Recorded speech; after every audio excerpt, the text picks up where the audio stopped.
Hello guys, welcome to Pika Fiction. So in this video, we will see what if Smart Ash conquered the battle frontier. If you enjoy these kinds of stories, don't forget to show us some love by hitting the like button and subscribing to the channel. Your support means the world to us. Now, let's start the story. Chapter 1, The Offer and the Echo. The air in the battle pyramid was dead and cold, a tomb-like silence that swallowed the roar of the distant, unseen crowd. Dust motes, ancient and undisturbed for centuries, danced in the single beam of light piercing the cavernous ceiling. Below, the stone floor was a geography of ruin, scarred by elemental fury and littered with shattered pillars. On one side of this desolate arena stood a golem of living ice, Reg Ice, its crystalline body radiating a palpable chill. It was battered, its form cracked and clouded, but it stood unmoving, a monument to endurance. On the other side, a small yellow mouse panted, his chest heaving. Sparks leaked from the red circles on his cheeks, fizzing erratically against the stone. Pikachu's ears drooped with exhaustion, his black-tipped tail twitching with the last dregs of his energy. Every muscle in his body screamed, yet he remained standing, his small, dark eyes fixed on the colossus before him.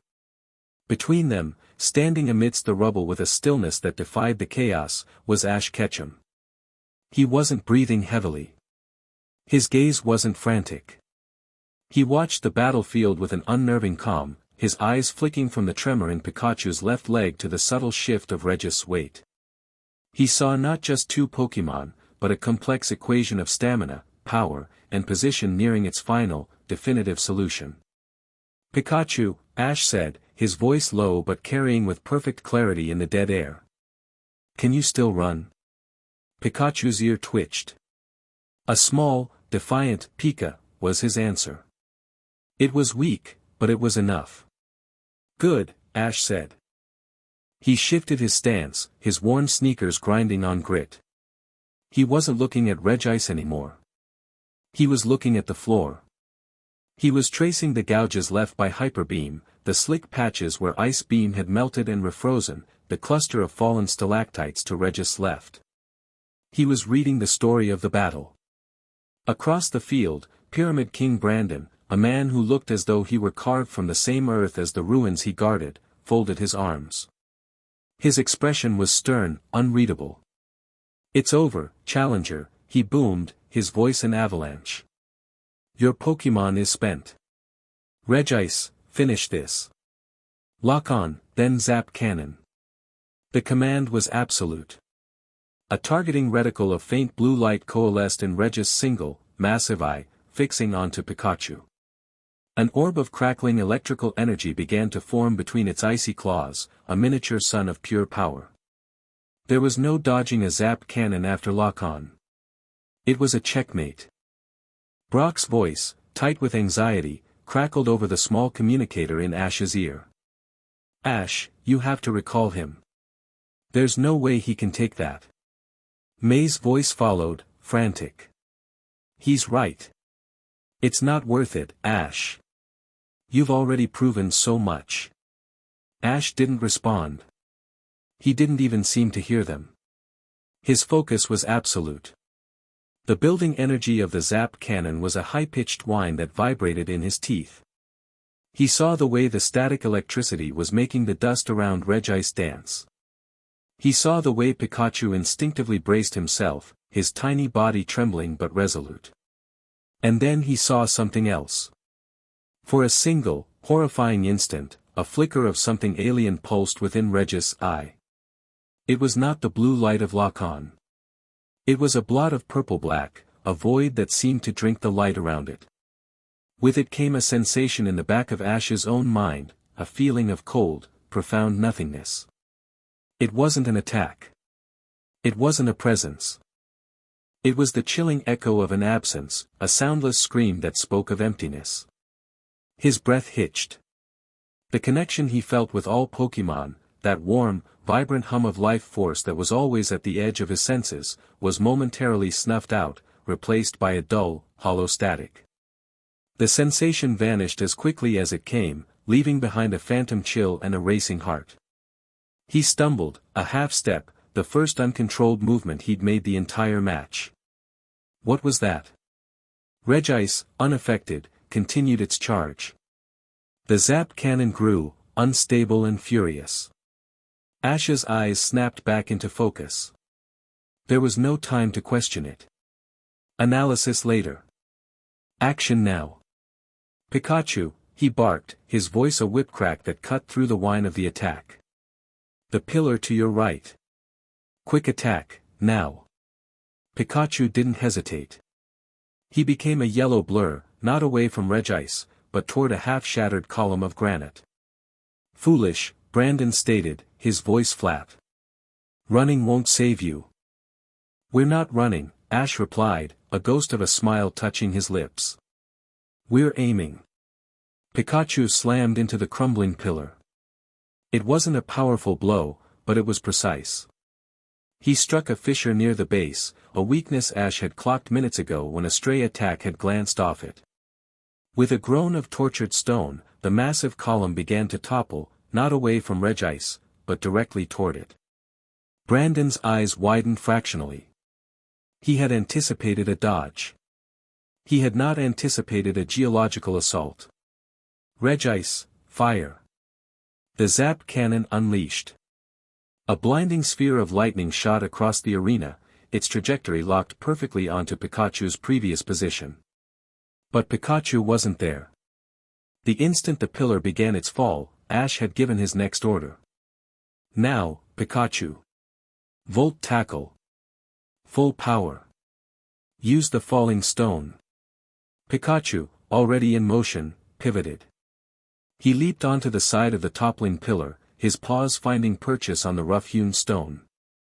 As the column fell, it became a ramp, a moving causeway that carried him up and over the battlefield. Surrounded by a corona of incandescent golden energy, Pikachu ran down the falling pillar, building momentum with every step. The zap cannon shot harmlessly beneath him, striking the far wall and exploding in a shower of sparks and pulverized rock. Regice, its attack spent, looked up just as a 20-ton stone pillar and a supercharged electric mouse descended upon it. It was brilliant. It was insane. It was pure Ash Ketchum. By using the pillar, Ash had solved 3 problems at once. He had nullified the lock-on by changing the elevation of the battlefield. He had created a shield against the zap cannon. And he had provided Pikachu with a downward trajectory that converted every ounce of his remaining energy into devastating kinetic force. Regice. Protect. Brandon commanded, a hint of urgency finally entering his tone. A green barrier flickered to life around the ice golem, but it was too late. The pillar struck first. It didn't shatter Regice, but the sheer mass of it drove the legendary Pokémon down, its legs buckling, the protect shield wavering under the immense physical impact. And in that split second of instability, Pikachu arrived. He was a comet. The Volt tackle, amplified by gravity and his desperate, final push, struck the very crown of Regice's head. The protect barrier shattered like glass. The sound was not the crackle of electricity, but the deafening boom of a thunderclap compressed into a single point. Golden light washed out the entire cavern, blinding, overwhelming. For a moment, there was only light and noise. Then, silence returned, deeper than before. The dust began to settle. The great stone pillar lay in 3 massive pieces across the center of the arena. And at its base, half buried in rubble, Regice lay still. Its single eye, once a beacon of cold power, was dark. Faint spirals were visible in its depths. A few feet away, Pikachu lay on his side, the golden aura of Volt tackle gone. He was unconscious, smoke curling from his fur, but the faintest spark still danced on his cheek. A testament to a victory paid for in full. Ash walked forward, his steps measured. He knelt beside his partner, his expression soft. He gently stroked Pikachu's head, his fingers brushing away the dust.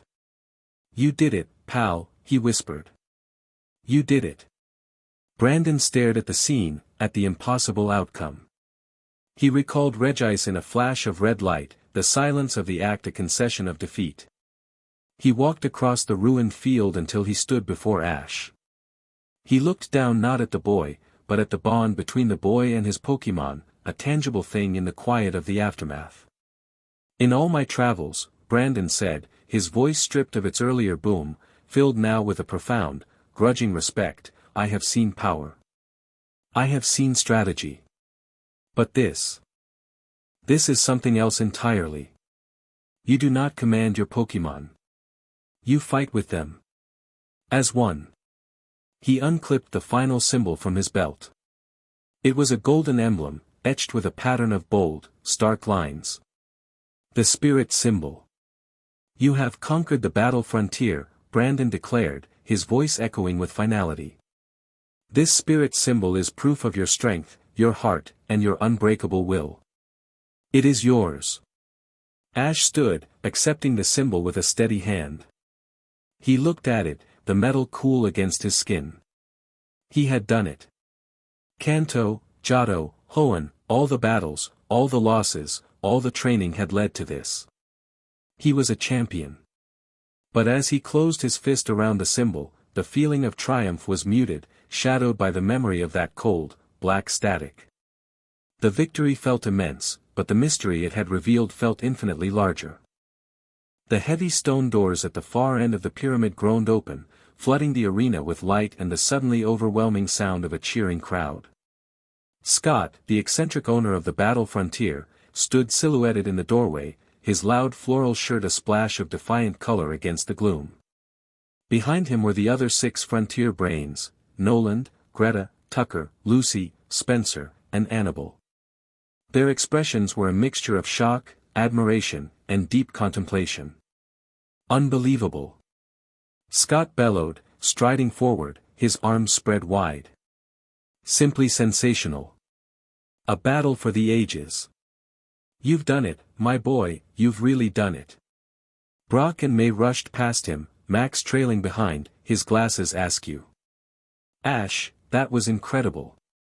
May shouted, her voice hoarse from cheering. I thought you were a goner, but then the pillar, and Pikachu. Your synergy has reached a level I've never seen before, Brock added, his eyes shining with pride. He placed a hand on Ash's shoulder. You've become a true master of your own style. Ash managed a smile, the warmth of his friends chasing away some of the lingering chill. We did it, guys, he said, holding up the spirit symbol. We all did. Scott clapped him on the back, a hearty slap that nearly sent him stumbling. You did more than that, Ash. You didn't just beat the frontier, you embodied its very spirit. And that, my friend, brings me to a little proposition. Scott's grin widened, a shark-like flash of teeth. He gestured to the assembled frontier brains, who had now gathered around them.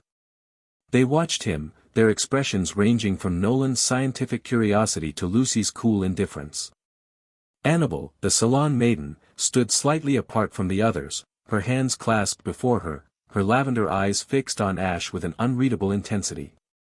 This isn't just a challenge, you see, Scott continued, his voice dropping to a more serious, conspiratorial tone. It's also a job interview. Every single one of them, he said, pointing to the brains, was a challenger who proved themselves worthy. And now, you have, too. He leaned in close, his voice a dramatic whisper. Ash Ketchum, I have an offer for you. A chance to join our ranks. A chance to become a frontier brain yourself. The world seemed to stop. The residual cheers from the crowd outside faded into a dull hum. Brock and May stared, their jaws slack. A frontier brain. May stammered. Like them. But, what about the Pokémon League? Brock asked, confusion creasing his brow. What about your dream of becoming a Pokémon master? All eyes were on Ash. They expected an immediate, passionate refusal. A declaration that his journey was far from over, that he had more badges to earn, more leagues to conquer. It was the Ash they knew. It was his mantra. But Ash was silent. He looked at the spirit symbol in his hand. He looked at Pikachu, now being tended to by Brock. He looked at the 7 powerful trainers standing before him, warriors, artists, strategists, and mystics. And he thought of the cold static.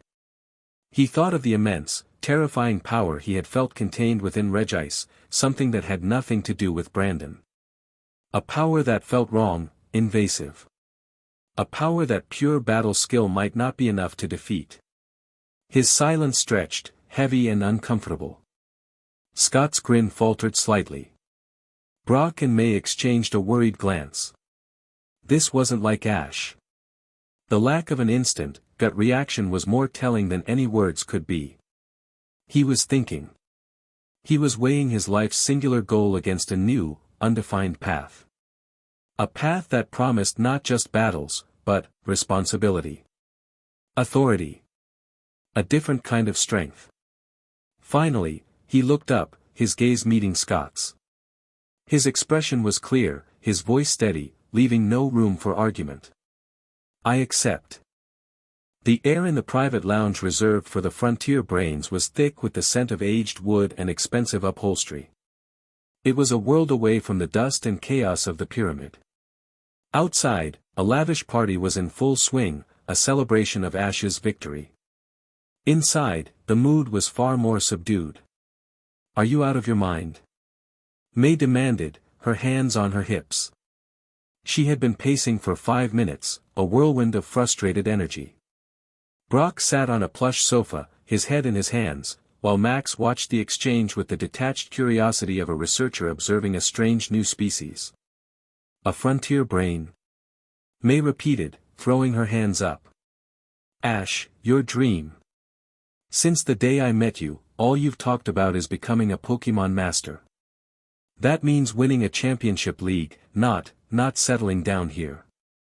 I'm not settling down, Ash said calmly. He was standing by a large window, looking out at the glittering lights of the Battle Frontier complex spread across the island under a blanket of stars. Pikachu was perched on his shoulder, awake now but still weary, nibbling on a piece of a supersized poffin Brock had made.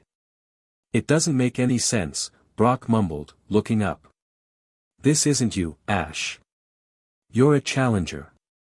A wanderer. You're not meant to stay in one place. Ash turned from the window. His eyes were serious, carrying a weight they hadn't held just that morning.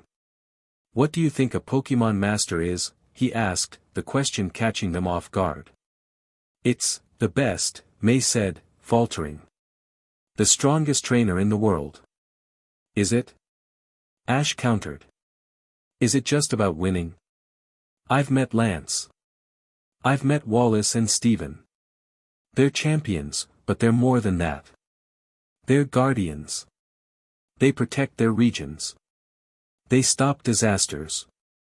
When Groudon and Kyogre were tearing Hoenn apart, it wasn't just about a Pokemon battle. It was about saving everyone. He took a step forward, his voice filled with a conviction that silenced their protests. I've been in the middle of those disasters.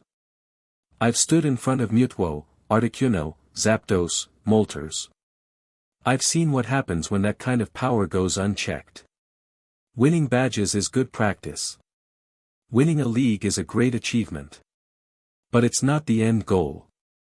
He looked from Brock to May, his gaze softening. Being a master isn't about a title. It's about having the strength to protect the people and Pokemon you care about. It's about being strong enough to stand up to those threats when they appear. And fighting here, fighting against them, he gestured vaguely toward the door, where the other brains were, it made me stronger than 100 gym battles could have. He paused, and for a second, the memory of the static flickered in his mind. There are things out there, powers we don't understand. Being a frontier brain, it's not an ending. It's a different kind of training. A harder kind. Scott said it comes with access to information, resources, a different kind of authority. If I'm going to be strong enough to really make a difference, this is the next step. I can feel it. Brock stared at him, his mouth slightly agape. He was seeing the culmination of every lesson, every hardship Ash had ever faced. The reckless, headstrong boy he'd started his journey with had been forged into something new. This wasn't an impulsive decision. This was a calculated, profound choice born from experience. "When did you get so old?" Brock said, a slow, awestruck smile spreading across his face. May's frustration deflated, replaced by a dawning understanding. She saw it too. The fierce determination was still there, but it was now tempered with a quiet wisdom. He wasn't abandoning his dream, he was redefining it on his own terms. "So, you're really going to do this," she said, her voice soft. Ash nodded. "I am." A quiet knock came at the door. It opened a crack, and Annabel's head appeared. Her lavender hair seemed to catch the low light of the room. She looked hesitant, her large eyes darting between them. "I am sorry to interrupt," she said, her voice barely a whisper. "The party is very loud. May I wait in here?" Annabel's telepathy was a known fact among the frontier brains, but few understood what it was truly like for her. To Ash, it had always seemed more like a curse than a gift. Parties, crowds, any place with a high concentration of emotional energy, must be a nightmare for her, a deafening roar of joy, anxiety, jealousy, and 1,000 other feelings, all crashing into her mind at once. "Of course, come in," Ash said, offering her a warm smile.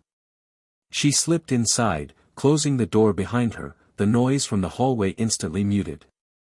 She leaned against the door with a sigh of relief, her shoulders slumping as if a great weight had been lifted. "Thank you," she murmured. "It is difficult to filter." Brock, ever perceptive, stood up. "Come on, Max. Let's go grab some of that buffet before it's all gone. I bet they have some of those little Toro's sausages." He gave Ash a knowing look, a silent message of support, and ushered a still-processing May and an ever-curious Max out of the room. The door clicked shut, leaving Ash and Annabel in a sudden, profound silence. Pikachu chirped softly, hopping from Ash's shoulder to a nearby armchair, where he curled up and promptly fell asleep. Annabel didn't move from the door. She just watched Ash, her expression guarded. In her mind, the chaotic noise of the party had been replaced by a single, clear, powerful signal. It was Ash. His emotional state was a beacon. It wasn't simple happiness or pride. It was a complex harmony of resolve, concern, focus, and an unwavering, bedrock-deep well of kindness. To her senses, which were so often battered by the turbulent emotions of others, his presence was like a perfectly tuned, calming frequency. It was a sanctuary. "They are worried for you," Annabel stated quietly. "They'll understand," Ash said. He walked over to the sofa and sat down, gesturing to the seat opposite him. "It's a big change." She glided across the room and sat primly on the edge of the cushion, her hands folded in her lap. She seemed to be wrestling with something, her brow furrowed in concentration. "Your decision," she began, then stopped. She took a breath. "When you made your choice, I felt it. The certainty. There was no doubt. It was very clear." Ash nodded, appreciating that she could understand the part of his decision that was beyond words. "It felt right. But there is something else," she continued, her gaze piercing. "Something you are not saying. A shadow. I felt it from you in the lounge, and I felt it from you during the battle." Ash's casual posture tensed. He sat up straighter. "What do you mean?"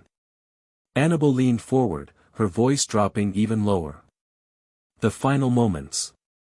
Before Pikachu's volt tackle. There was a disturbance. A wave of something I have never felt before. It came from the pyramid." She looked down at her hands. It was not a Pokémon's energy. It was not a human emotion. It was a silence. Not quiet, but empty. A hole. An echo of nothingness. Ash stared at her, his blood running cold. An echo of nothingness. That was it. That was the perfect description for the inexplicable dread that had gripped him for that one terrible second. The black static. You felt it too, he whispered, the realization dawning on him.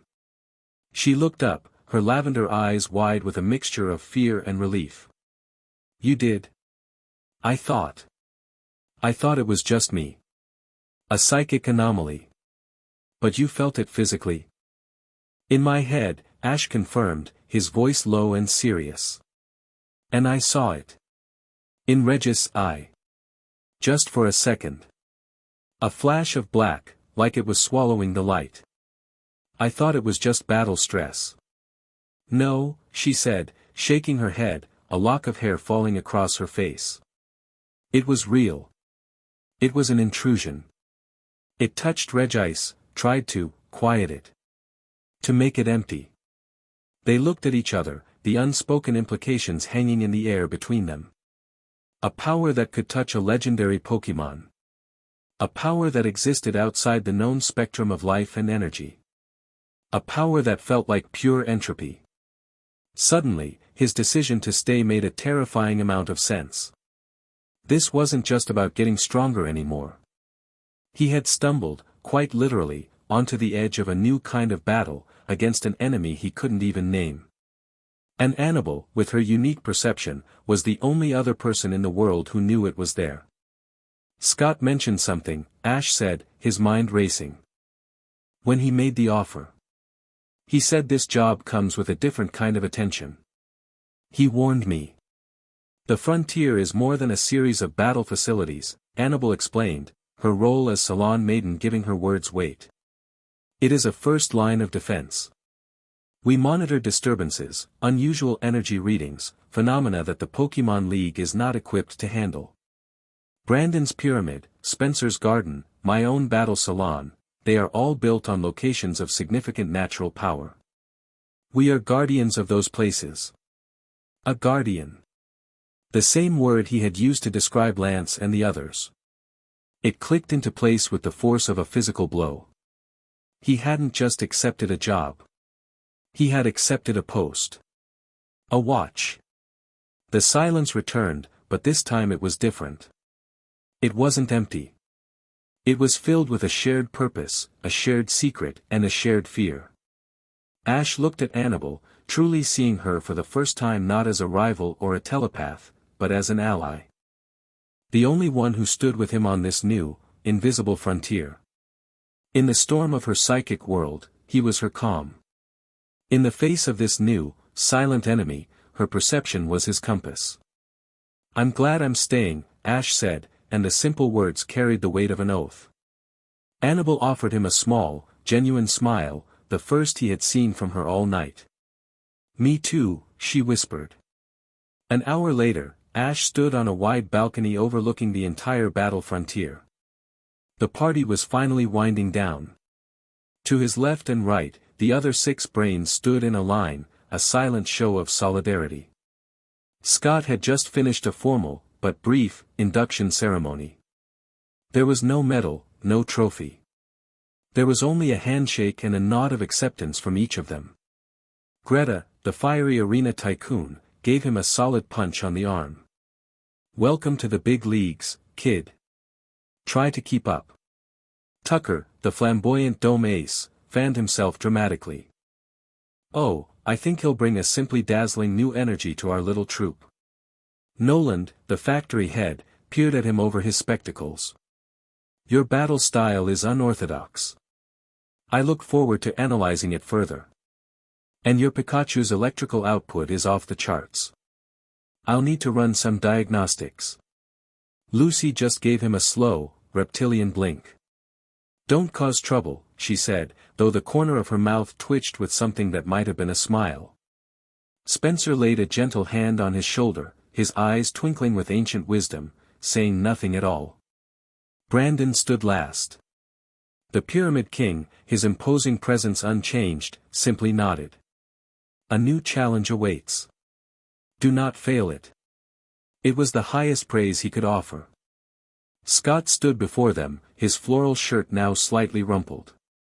There you have it, Ash. You're one of them now. Your first official assignment will come in the morning. For now, try to get some sleep. You've earned it. He gave Ash a final, meaningful look. And remember what I said. The world is bigger and stranger than most trainers ever realize. As a frontier brain, you're no longer just looking at the map. You're helping to draw it. And sometimes, you have to fight what's in the margins. With that, they began to disperse, each heading back to their own facility, their own domain. Ash remained on the balcony, Annabelle lingering a few feet away, a quiet presence in the night. He was no longer just Ash Ketchum from Pallet Town. He was a pillar of a new institution, a guardian of a hidden world. The weight of the spirit symbol in his pocket felt heavier now, no longer a trophy, but a key. A burden. A crown. He looked up at the stars, the same stars he had slept under 1,000 times on his journeys. But tonight, they looked different. Colder. And in the vast, silent darkness between them, he could almost feel it. The echo. Waiting. Chapter 2, The Whispering Woods. The sun was barely a suggestion of bruised purple and soft orange over the eastern sea when Scott summoned him. There was no formal office, no grand mahogany desk. Scott's place of business was a Spartan communications hub tucked away beneath the glittering facade of the battle arena, a room of humming servers and glowing tactical maps that smelled of ozone and stale coffee. This was the nerve center of the frontier, and it was a world away from the man's flamboyant public persona. The Scott who stood before Ash now was not the carefree showman from the night before. His floral shirt was replaced by a simple black polo, his grin absent. He looked tired, his eyes holding the measured gravity of a general studying a battlefield. On a large, holographic display between them, a map of the Hoenn region pulsed. A section of forestland northwest of Verdanturf town was circled in blinking red. First day on the job, no time to waste, Scott said, his voice low and clipped. He tapped the red circle. 16 hours ago, all communications originating from this area ceased. Not just cell service and radio. Our long-range psychic monitors, the ones Annabelle helps us calibrate, went dead silent. It's a complete blackout. Ash leaned forward, his eyes scanning the topography. It was dense woodland, crisscrossed by a few small rivers, far from any major city. What's out there? Logging camps. A few old hermitages. A defunct meteorological station, Scott listed, swiping a hand to bring up files. We sent a drone to survey the area. The feed came back corrupted, but what we got was unsettling. The Pokemon population is still there. In fact, the numbers are normal. But their behavior is not. He brought up a grainy, flickering video clip. It showed a flock of tail-low perched on a branch, their wings still, their heads drooping. They weren't preening, they weren't chirping, they weren't moving. They were just sitting, like a row of feathered statues. The clip changed to a lone Mytiana standing in a clearing, its fur matted, staring blankly at nothing. It didn't snarl at the drone's approach. It didn't even seem to notice. The cold dread from the pyramid returned, a phantom sensation crawling up Ash's spine. They look empty. That was Nolan's assessment as well, Scott said, his expression grim. He called it behavioral cessation. Like their core programming has been wiped. Local authorities are useless. They think it's a new kind of Pokemon virus. We think it might be something else. He looked Ash dead in the eye. Something related to the echo you and Annabelle reported. Ash felt a knot tighten in his stomach. It was already starting. What's the assignment? Find the source of the disturbance. Identify its nature. And determine if it's a threat, Scott stated. This is your first official mission as a roving brain. You have full operational autonomy. Take whatever Pokemon you need. Use any resources at your disposal. He then looked past Ash, toward the doorway. And you won't be going alone. Annabelle stood there, already dressed for travel in a practical dark tunic and leggings. She held a small satchel in her hand, her expression composed but her eyes betraying a deep-seated unease. "My abilities may be necessary to navigate the psychic blackout," she said, her voice soft but firm. "It wasn't a question. I can sense the edges of the silence. It will be faster than searching blind." Ash nodded, a sense of relief washing over him. He wasn't alone in this. "Good. We'll need a fast way to get there without drawing attention." "Taken care of," Scott said, tapping another control. A schematic of a sleek, unmarked jet appeared on the screen.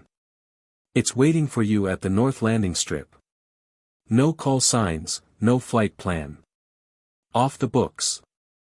From here on out, Ash, that's how you operate. You're a ghost. Now go." There were no further pleasantries. The time for celebration was over. Ash gave a sharp nod, turned, and met Annabel's gaze. A silent understanding passed between them. They were stepping off the map. The flight was silent and swift. The jet was a piece of military-grade hardware, minimalist and functional, a far cry from the commercial airships Ash was used to. He sat across from Annabel, checking the 6 pokeballs clipped to his belt, Pikachu, of course, who was snoozing in his lap, Charizard and Sceptile for power and terrain control, Swellow for aerial reconnaissance, and Corphish and Donphan, ready for anything else. It was a balanced, versatile team. Annabel sat with her eyes closed, one hand pressed against the cold glass of the window. Her brow was furrowed in concentration. "Can you feel it from here?" Ash asked quietly, not wanting to break her focus. She took a slow breath before answering. "It's faint. A void. Imagine the world as a song, a constant symphony of thoughts, emotions, and life energy. This place, it's a patch of total silence in the middle of the orchestra. The closer we get, the more jarring it becomes. It feels wrong. Unnatural. Like in the pyramid," Ash murmured. "Worse," she replied, opening her eyes. They were clouded with a deep-seated worry. In the pyramid, it was a flicker, an echo. This is a sustained presence. It's active. It's growing. They landed in a hidden clearing miles from the affected zone, the jet taking off again the moment they stepped onto the soft earth, vanishing back into the morning sky as if it had never been there. The air was cool and damp, smelling of pine and wet leaves. Birdsong filled the trees. For a moment, it was peaceful. "The edge of the zone is about 2 kilometers north," Annabel said, pointing. "I can guide us." They walked in silence for a time, a comfortable quiet born of shared purpose. The transition, when it came, was not gradual. It was a line. One moment, a Pidgey took flight from a branch overhead with a flutter of wings. The next, they stepped past an ancient, moss-covered stone, and the world went dead. The birdsong stopped. The chirping of insects ceased. The rustle of unseen creatures in the undergrowth vanished. The only sound was the crunch of their own footsteps on the forest floor and the whisper of the wind through the uncannily still trees. It was the most unsettling silence Ash had ever experienced. "We're in," he stated, his hand moving instinctively to the poke ball at his belt. "I know," Annabel whispered, a hand pressed to her temple. The psychic noise she had worked so hard to filter all her life was gone, but this was infinitely worse. The void was abrasive, a psychic vacuum that pulled at the edges of her consciousness. "It's so empty." They found the first signs minutes later. A family of zigzagoon, huddled at the base of a great oak. They weren't foraging, they weren't playing. They were stock still, their striped bodies limp, their eyes vacant and dull. A flicker of that same purple-black void passed through one's gaze, a momentary stain of nothingness that made Ash flinch. He knelt down, reaching a hand out slowly. The zigzagoon didn't react. It didn't cower or sniff his hand. It did nothing. He gently touched its fur. It was warm. It was breathing. It was alive. But it was also gone. There's no fear, Annabel said, her voice strained. No curiosity. No hunger. There's nothing. Just a hollow shell. Ash stood up, his jaw tight with a cold fury. This was a violation. Worse than any physical injury. This was the theft of a soul. Whatever's doing this, we stop it. Now. They pressed on, deeper into the whispering woods, a name that now felt like a cruel joke. The sights grew more frequent, more disturbing. A herd of Vigoroth, creatures defined by their manic energy, were slumped against trees, their arms hanging limply.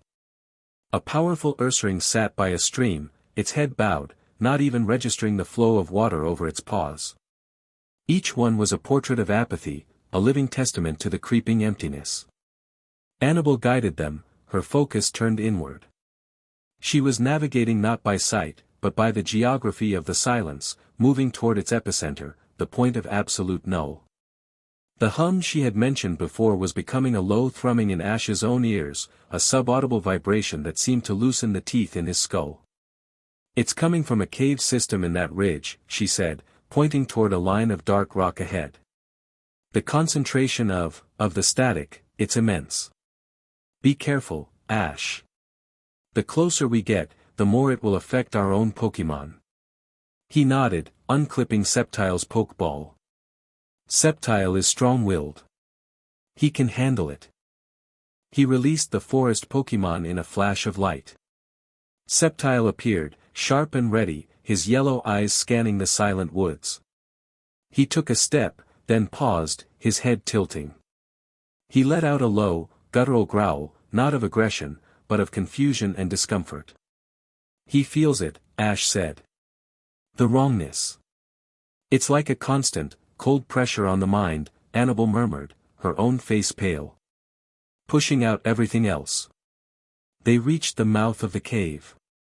It was a dark, jagged wound in the rock face. The thrumming was stronger here, a palpable wave of energy that seemed to leach the warmth from the air. A few smaller Pokémon, Zubat, Whismur, were clustered near the entrance, their bodies still, their eyes holding the same vacant stare as the others. They were like psychic gargoyles, guarding the entrance to a tomb. This is it, Ash said, his voice a low growl. Sceptile, stay sharp. Annabel, stay behind me. He stepped into the darkness, Sceptile at his side, every sense on high alert. The cave was a network of tunnels, but the path was clear. They just had to follow the cold. They moved deeper, the thrumming growing into a distinct, low-frequency hum that vibrated through the stone floor. They emerged into a large, central cavern. The air was frigid. In the center of the cavern, hovering a few feet off the ground, was a flygon. But it was not a normal flygon. Its elegant, green body was webbed with pulsating veins of blackish-purple energy. The red shields over its eyes were not just translucent, they were glowing with a sickening, internal light, the same void-like energy Ash had seen in Regice. A visible aura of the static, a shimmering distortion of reality, surrounded it, and thin tendrils of this energy snaked out, connecting to a dozen other Pokémon huddled against the cavern walls, Geodude, Aaron, a terrified-looking Breloom, all held in the same state of living death. The flygon was a siphon. A living antenna, drawing the life force, the very spirit, out of the land and its inhabitants, and broadcasting the emptiness in its place. The flygon turned its head, its movements unnaturally smooth, lacking the grace of a living creature. It was the cold, efficient motion of a machine. Its glowing red eyes fixed on them. There was no roar, no cry of anger or territoriality. There was only the hum. That's it, Annabel breathed, her voice trembling. The heart of the silence. Sceptile, Ash commanded, his voice ringing with authority. Leaf blade. Sceptile shot forward, the twin leaves on his arms glowing with brilliant green energy. He was a blur of motion, closing the distance in an instant. The flygon didn't react with speed, but with an eerie prescience. It tilted its body a fraction of a degree. Sceptile's attack, aimed at its wing, sliced through empty air. The Flygon retaliated. Without a sound, it opened its mouth and fired a dragon breath. The plume of emerald energy wasn't a wild blast, it was a focused, coherent beam, as precise as a laser. Sceptile twisted, barely avoiding a direct hit, but the edge of the blast clipped his shoulder, and he cried out, stumbling back. He wasn't just hurt. He shuddered, a tremor running through his body, and for a second, the light in his eyes dimmed. Ash! Annabelle cried out. The attack carries the static. It's trying to drain him. Ash saw it. The attack wasn't just about damage, it was an infection. The cold was trying to get in. He felt a surge of protective fury, an instinct that went beyond strategy. Sceptile, get back, he ordered. Focus your energy. Solar beam. Sceptile dug his claws into the stone, the bulb on his back beginning to glow as he absorbed ambient light. It was a slow process, a race against time. The Flygon, its movement still chillingly economical, began to build power for another attack, a low thrum indicating a hyper beam. Ash stood his ground between his Pokémon and the enemy. He could feel the cold pressure of the static washing over him, a psychic assault that felt like drowning in ice water. It wanted to empty him, to quiet the fire of his will. But in the face of that cold, something else flared to life inside him. A warmth. A defiant, burning heat that originated in the very core of his being. His aura. He didn't think. He acted. He threw his hand out, not to attack, but to shield. "No," he roared, the word of physical force. A translucent shield of brilliant golden energy erupted from his body, expanding to envelop Sceptile. It was his own life force, his spirit made manifest. The Flygon's hyper beam, a devastating torrent of power, slammed into the golden barrier. The impact threw Ash back a step, the energy shield groaning and cracking under the strain, but it held.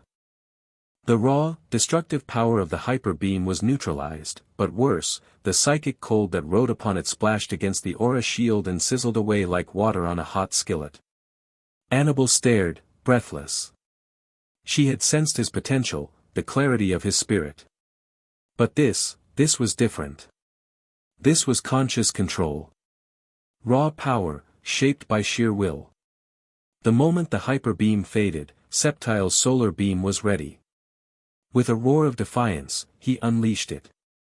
A colossal beam of pure solar energy shot across the cavern and engulfed the corrupted Flygon. The shriek that tore from the Flygon's throat was not the silent hum of the static. It was a real, agonized cry of a living creature in pain. The blast threw it against the far wall of the cavern, where it slumped to the ground, the black veins flickering violently. The tendrils of energy connecting it to the other Pokémon shattered, and the creatures on the floor groaned, stirring as if waking from a long nightmare. Breathing heavily, Ash let the aura shield drop, a wave of dizziness washing over him. The effort had cost him more than he'd expected. But the fight wasn't over.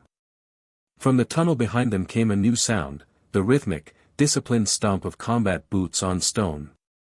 A moment later, the cavern was flooded with harsh, white light from tactical flashlights. A squad of agents in sleek, black uniforms swarmed into the room, their faces hidden behind dark visors. They moved with a chilling efficiency that mirrored the Flygon's earlier movements, fanning out to secure the area. On their chests was a stark white symbol, a stylized shield intersected by a sword. The Aegis Foundation. Target acquired, a voice crackled over their comms. Specimen is weakened. Deploying Type 3 energy net. 2 agents raised complex-looking rifles. With a high-pitched whine, they fired, and a net of shimmering blue energy shot out, enveloping the wounded Flygon. The creature screamed, thrashing as the energy coursed over it, not just restraining it, but seemingly analyzing it. A woman strode into the center of the cavern, her posture ramrod straight, her dark hair pulled back in a severe bun. She wore no helmet, and her sharp, intelligent eyes surveyed the scene with cold appraisal. She was the commander. Frontier Brain Ketchum, she said, her voice devoid of warmth. It was a statement, not a question. I am Commander Rhiannon Vale of the Aegis Foundation. By the authority granted under the Global Stability Accord, this area is now under our jurisdiction.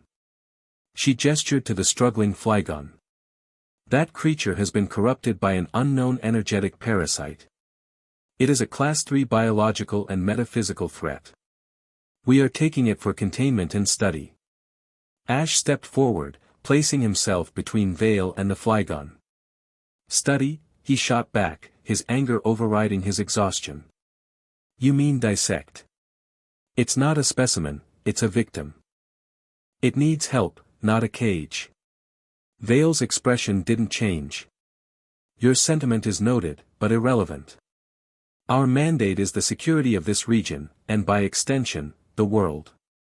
That creature is a potential vector for a plague that could decimate entire ecosystems.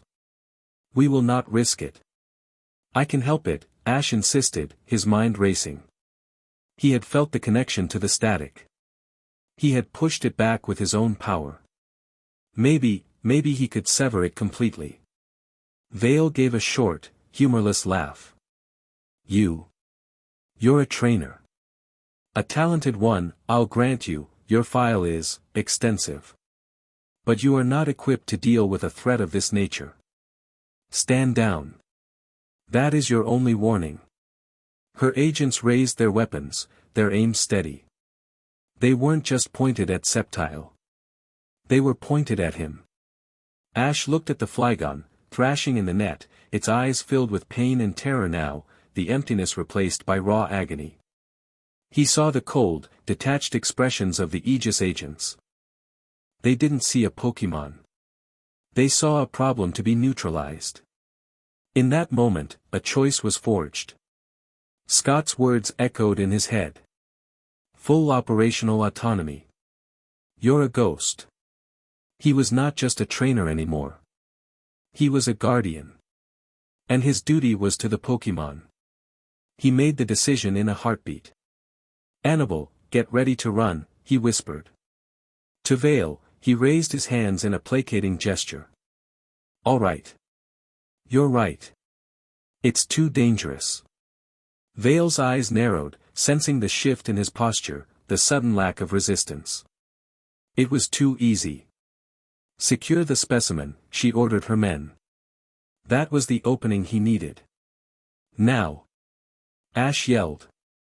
He didn't draw another pokeball. He acted himself. With a surge of adrenaline, he stomped his foot down hard. A move learned from 100 battles. Not an attack, but a distraction. A cloud of dust and grit exploded upwards from the cave floor. Pikachu. Flash. Pikachu, who had been on his shoulder the whole time, leaped into the air.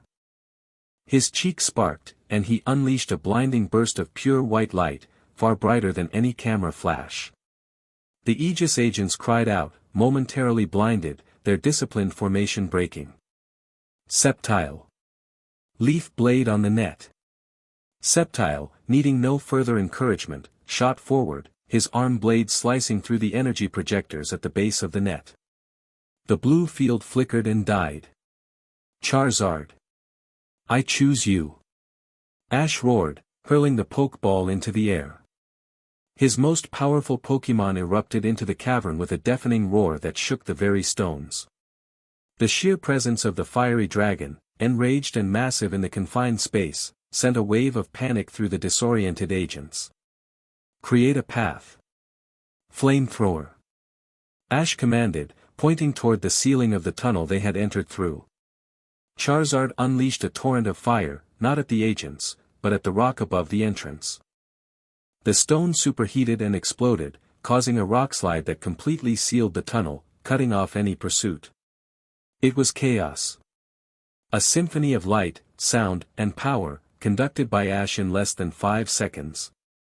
Commander Vale, recovering from the flash, her eyes burning with fury, saw it all. She saw Ash leap onto Charizard's back.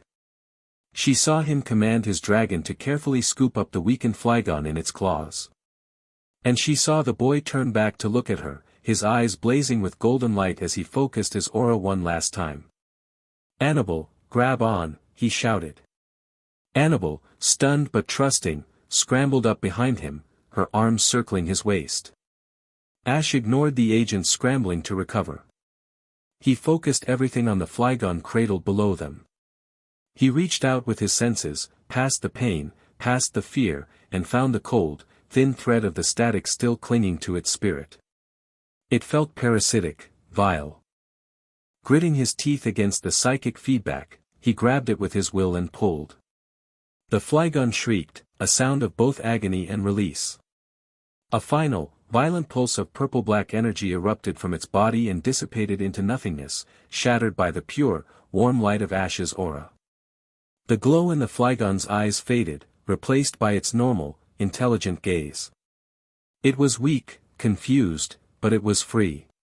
"Go," Ash whispered to Charizard. With a powerful beat of his wings, Charizard surged upwards, smashing through a weaker section of the cavern's ceiling and bursting out into the twilight sky. Below, in the dust and chaos of the sealed cave, Commander Rhiannon Vale looked up at the new hole in the ceiling, her face a mask of cold, controlled rage. She raised a communicator to her lips. "All units," she said, her voice like chips of ice. "The target, Ash Ketchum, has engaged in hostile action against Aegis personnel and liberated a Class 3 specimen. He is to be considered a rogue agent. Update his designation. He is now Alpha Prime. Track him. I want him found." Miles away, Charizard landed in a secluded, moonlit cove, the sound of the ocean waves a soothing balm after the dead silence of the woods. He gently set the now conscious Flygon on the sand. The creature stumbled, then found its balance, looking from Ash to Charizard with wide, grateful eyes. Ash slid off Charizard's back, his legs buckling. The double use of his aura had drained him completely. Annabelle was at his side in an instant, helping him sit on the cool sand. "You were incredible," she said, her voice a mixture of awe and deep concern. "I've never seen anyone wield their own life force like that." Ash just shook his head, breathing heavily. "I didn't. I just did what I had to do." He looked at the Flygon, who took a few hesitant steps before stretching its wings. With a soft, musical cry, a sound of thanks, it lifted into the air and vanished into the night, free. A small victory. But the cost was high. "So," he said, looking out at the dark, endless ocean.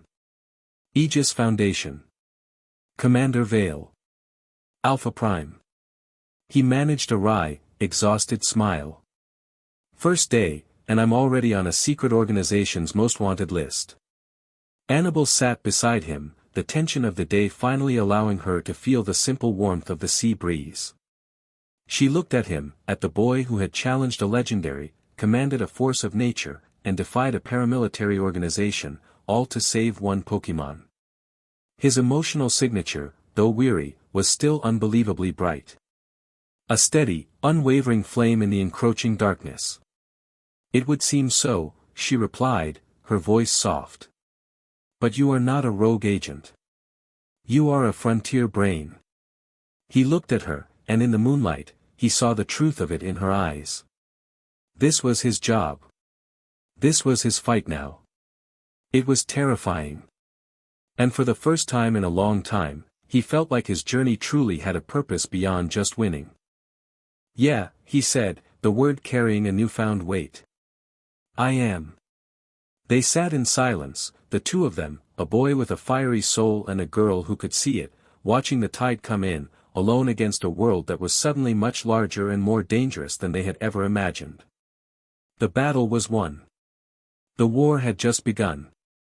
Chapter 3, A Meeting of Champions. The safe house was a cramped, second-story apartment overlooking a fish market in Slateport City, and it smelled powerfully of both.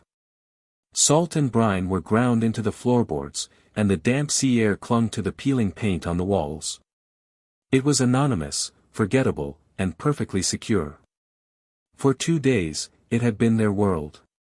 Charizard's Pokeball felt like a lead weight in Ash's pocket, a constant reminder of their conspicuous escape and the transponder-free jet that had dropped them here before vanishing into a cloud bank. Ash stood at the grimy window, watching the morning rush at the market below. Fishermen in heavy boots shouted over the cries of wind gull, haggling with vendors, their arms slick with glittering scales.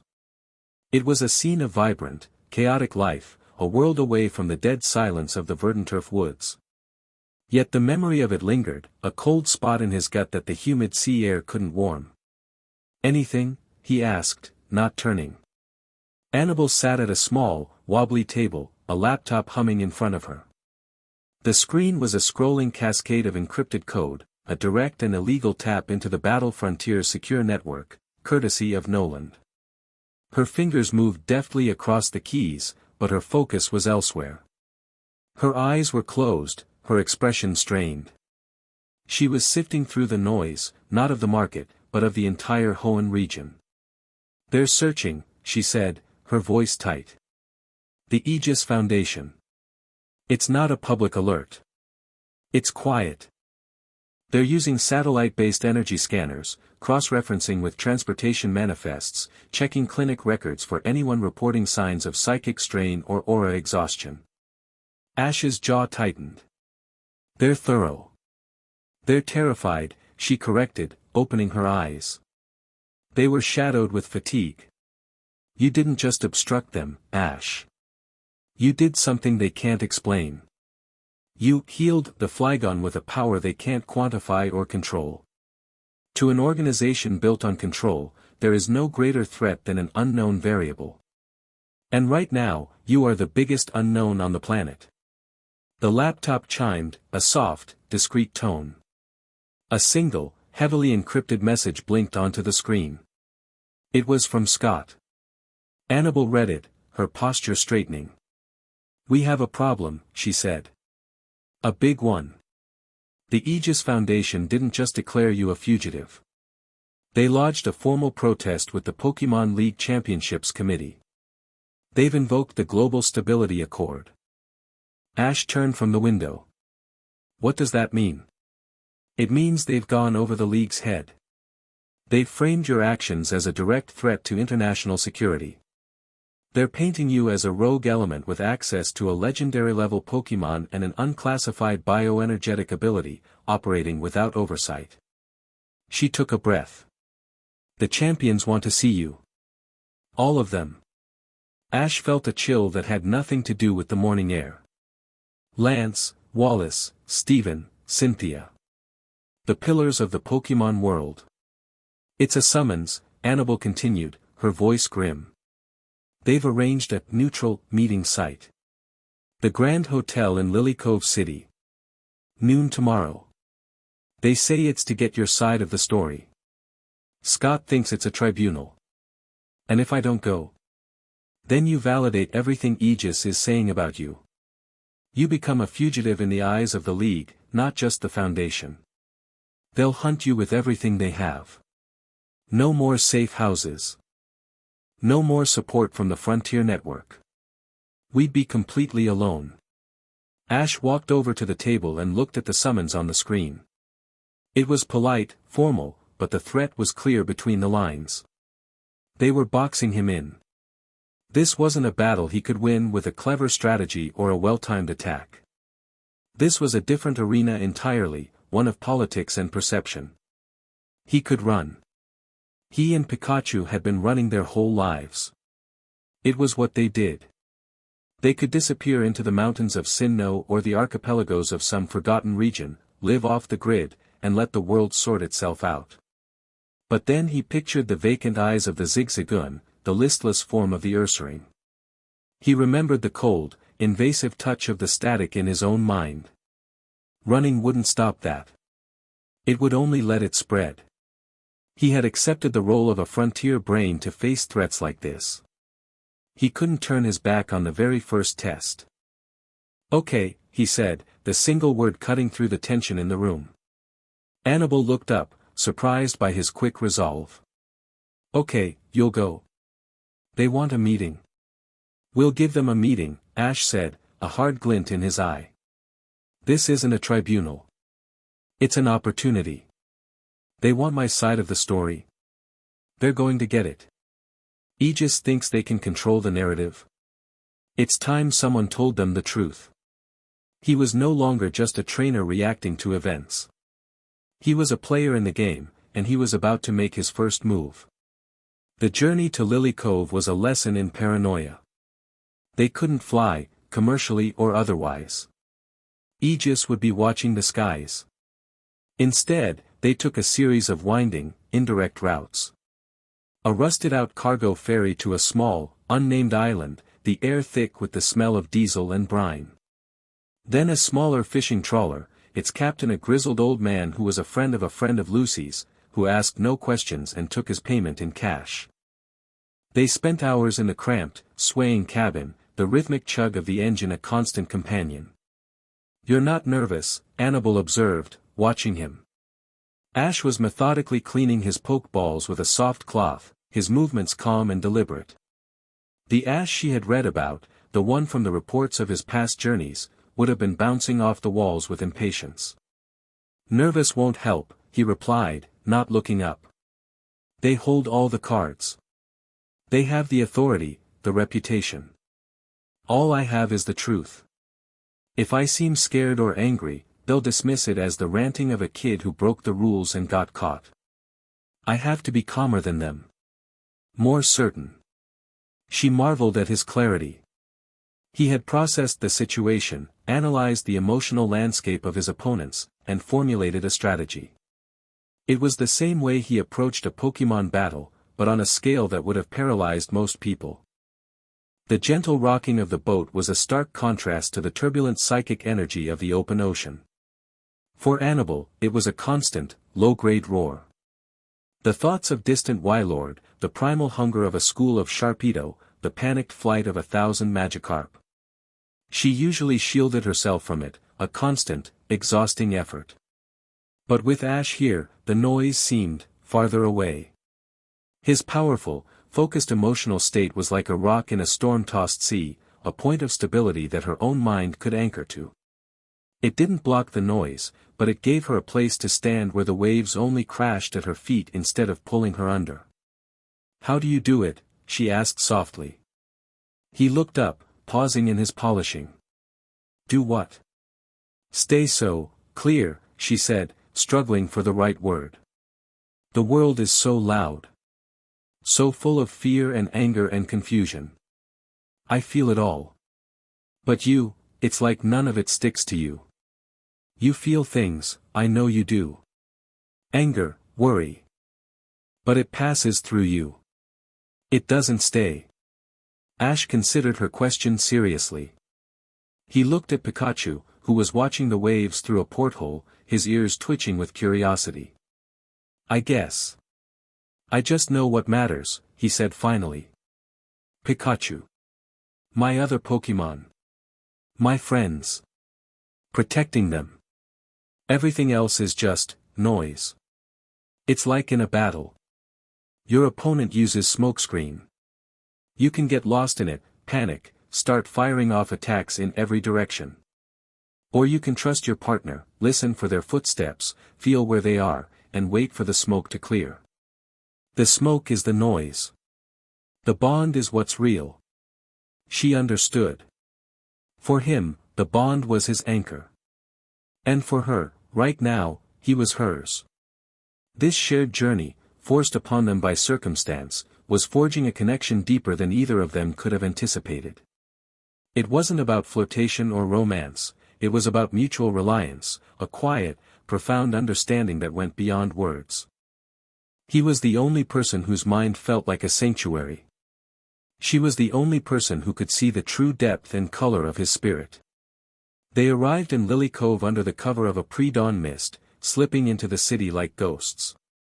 The Lily Cove Grand Hotel was impossible to miss. It was a monument of white marble and gold leaf, a palace of opulence that rose into the sky, dwarfing the quaint art galleries and contest halls that the city was known for. It was designed to make one feel small, insignificant. As they walked through the grand, echoing lobby, Ash felt the weight of that intention. The air smelled of money and power. Men and women in sharp business suits and elegant dresses glided across the polished floors, their conversations a low, confident murmur. He ignored them. He'd stood before gods in crumbling temples and faced down armies of angry Pokemon. A fancy hotel was just a building. They were met by a severe-looking aide in a gray suit who led them to a private elevator. "The champions are waiting in the celestial suite," the aide said, his tone clipped. "You," he added, looking at Annabelle with dismissive eyes, "will wait in the antechamber." Ash shot the aide a look so sharp it made the man flinch. "She's with me," he said, his voice quiet but laced with steel. "My instructions were clear," the aide began. "Your instructions just changed," Ash interrupted, his gaze unwavering. "She waits in the suite. Or we all wait in the lobby and have this conversation in front of the press. Your choice." The aide paled, his composure cracking. The threat was obvious. A public spectacle was the last thing his employers wanted. After a moment of panicked silence, he gave a stiff, jerky nod. "As you wish."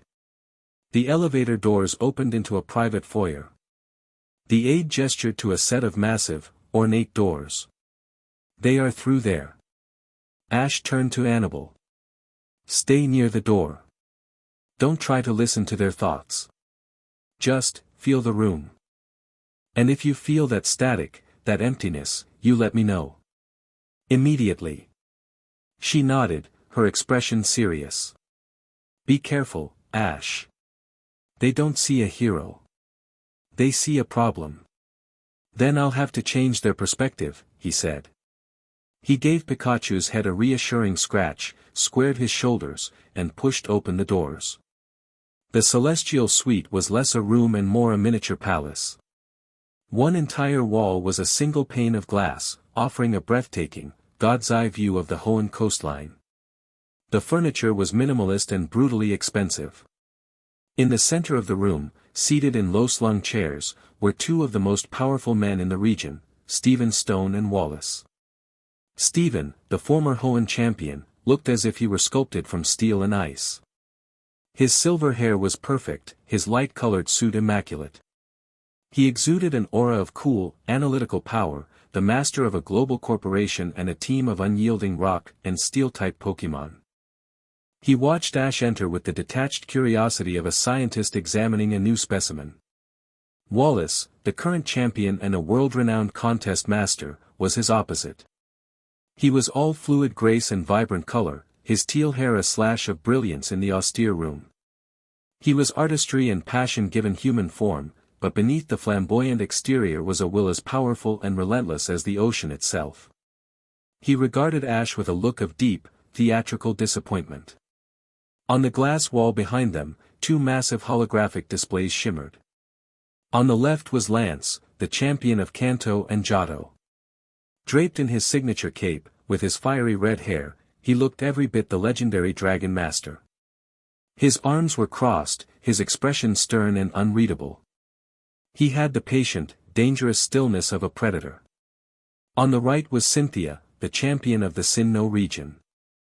She was a striking figure, her long blonde hair obscuring one eye, her black coat giving her an air of scholarly authority.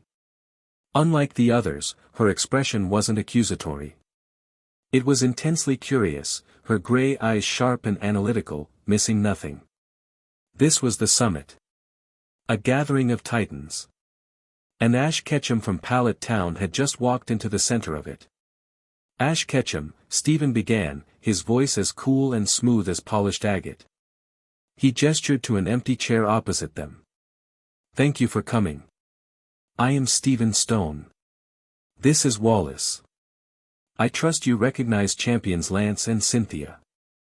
Ash walked to the chair but didn't sit. He remained standing, Pikachu on his shoulder, placing himself on an equal level. It was a small, defiant gesture, and it didn't go unnoticed. "I know who you are," he said, his tone even. "Good. Let's not waste time with pleasantries," Stephen continued, steepling his fingers. "The Aegis Foundation has filed a Level 7 grievance. It states that you, a newly appointed representative of the battle frontier, willfully obstructed a sanctioned containment operation, assaulted Aegis personnel, and absconded with a dangerous biological entity. The report is, detailed. He slid a data pad across the table. It glowed with official-looking text.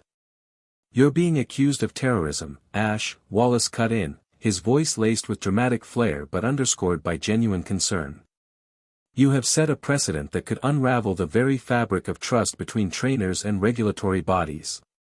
What were you thinking?" Lance's hologram spoke, his voice a low rumble. "This isn't a game, boy. The Aegis Foundation is backed by a coalition of governments. They have a mandate to neutralize threats we can't. When you fight them, you are fighting the established order of the world." Ash let their accusations hang in the air. He didn't look at the data pad. He didn't flinch. He met each of their gazes in turn, his own expression unwavering. "I read their file on the way here," he said calmly. "It's very thorough. It documents every move I made. It just leaves out one important detail." "And what might that be?" Stephen asked, a hint of condescension in his tone. "It doesn't mention why," Ash said. He took a step forward, his presence filling the room. "You're right. I did everything they said I did. I stopped their operation. I freed the Flygon. And I would do it again. Because their operation was wrong.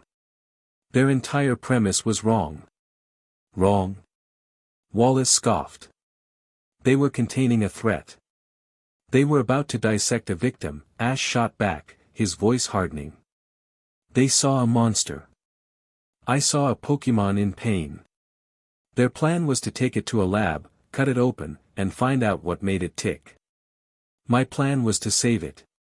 Cynthia leaned forward in her holographic display, her interest piqued. "The Aegis report mentions a parasitic energy. Commander Vale's notes describe it as a null field. What did you see, Ash?" Finally, a real question. Ash turned his attention to her, recognizing an open mind. "It's not an energy you can measure. It's a silence. An emptiness. I call it the static. It doesn't just infect Pokémon, it hollows them out. It erases their spirit. Their will, their joy, their anger, everything. It leaves a living shell with nothing inside." He described the woods, the vacant-eyed Zigzagoon, the still and silent Vigoroth. He spoke with a stark, brutal clarity that painted a more terrifying picture than any official report could. The men in the room were warriors. They understood violence, power, rage. But this was something alien. The concept of a power that didn't destroy but simply erased was deeply unsettling. "And you believe you cured the Flygon of this static?" Stephen asked, his skepticism clear. "I severed its connection to the source," Ash corrected. "With my aura." The word hung in the air. Lance's eyes narrowed. Stephen looked intrigued. Wallace seemed confused. "Aura?" Stephen said. "The phenomenon documented in Iron Age folklore. The supposed life force of all living things." "It's not folklore," Ash said. "It's real. I've used it before. My Riolu, who's a Lucario now, we speak to each other through it. I used it at the Tree of Beginning. I am a descendant of Sir Aaron, a guardian of the aura." He was laying his cards on the table, using his own history as evidence. "The static is a psychic and spiritual attack. The only way to fight it is with a spiritual defense. Aegis's technology is useless against it. Worse than useless. They were agitating the Flygon, causing the static to surge. They were making things worse." "These are extraordinary claims," Lance rumbled from the screen. "You are asking us to believe in ancient magic and invisible spirit plagues over the verified report of a multi-billion-dollar security organization." "I'm not asking you to believe anything," Ash said, his voice dropping to a low, intense register. He looked directly at Lance. "You faced the Red Gyarados at the Lake of Rage. Team Rocket's evolution-inducing radio waves. That was an outside force twisting a Pokémon's nature, filling it with uncontrollable rage. You understood that. You didn't treat the Garridos like a monster, you stopped the source. He then turned to Wallace. You stood against Groudon and Kyogre. You felt their primal fury, an ancient power that wanted to reshape the world. You knew you couldn't just beat it into submission.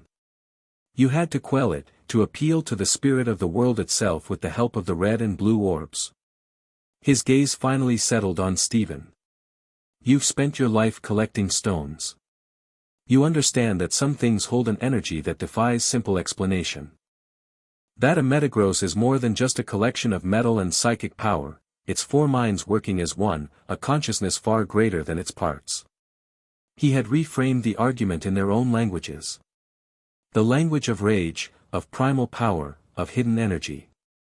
What I saw in that cave wasn't rage or fury, Ash concluded, his voice resonating with absolute conviction. It was the opposite of all that. The absence of it. A perfect, terrifying void. Now tell me, champions, which is the greater threat? An enemy that burns the world, or one that makes it forget it was ever on fire? The room was silent. The four most powerful trainers in the world stared at the 16-year-old boy who had just turned their worldview on its head. He hadn't shouted. He hadn't pleaded. He had presented them with a logic as sharp and clear as a diamond, using their own experiences as the proof. He had commanded the room not with power, but with clarity. Cynthia was the first to break the silence. A slow, thoughtful smile touched her lips.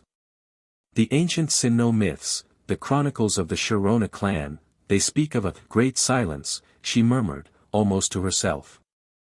A time before Dialga and Palkia, when the world was formless and without will. A spirit plague that quieted the hearts of the first Pokémon. We always believed it was an allegorical creation myth. She looked directly at Ash through the hologram, her eyes wide with a new, startling understanding. Perhaps we were wrong. She had just given his story a historical precedent, a sliver of academic legitimacy that the others couldn't easily dismiss. Before anyone else could speak, the ornate door to the suite creaked open. Annabelle stood there, her face ashen, one hand braced against the doorframe. Her eyes were wide with terror.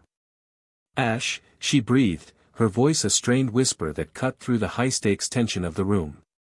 Ash was at her side in an instant, his hand on her arm. What is it? What did you feel? It's not here, she stammered, her body trembling. She was a powerful telepath, a frontier brain who had faced down countless powerful Pokémon. To see her this terrified sent a spike of pure adrenaline through Ash. It's everywhere. A spike. A massive one. A psychic earthquake, thousands of miles away. It's so cold. She grabbed his arm, her eyes locking onto his. It's targeted. It's not a slow corruption like the forest. It's a direct assault. On a place of immense power.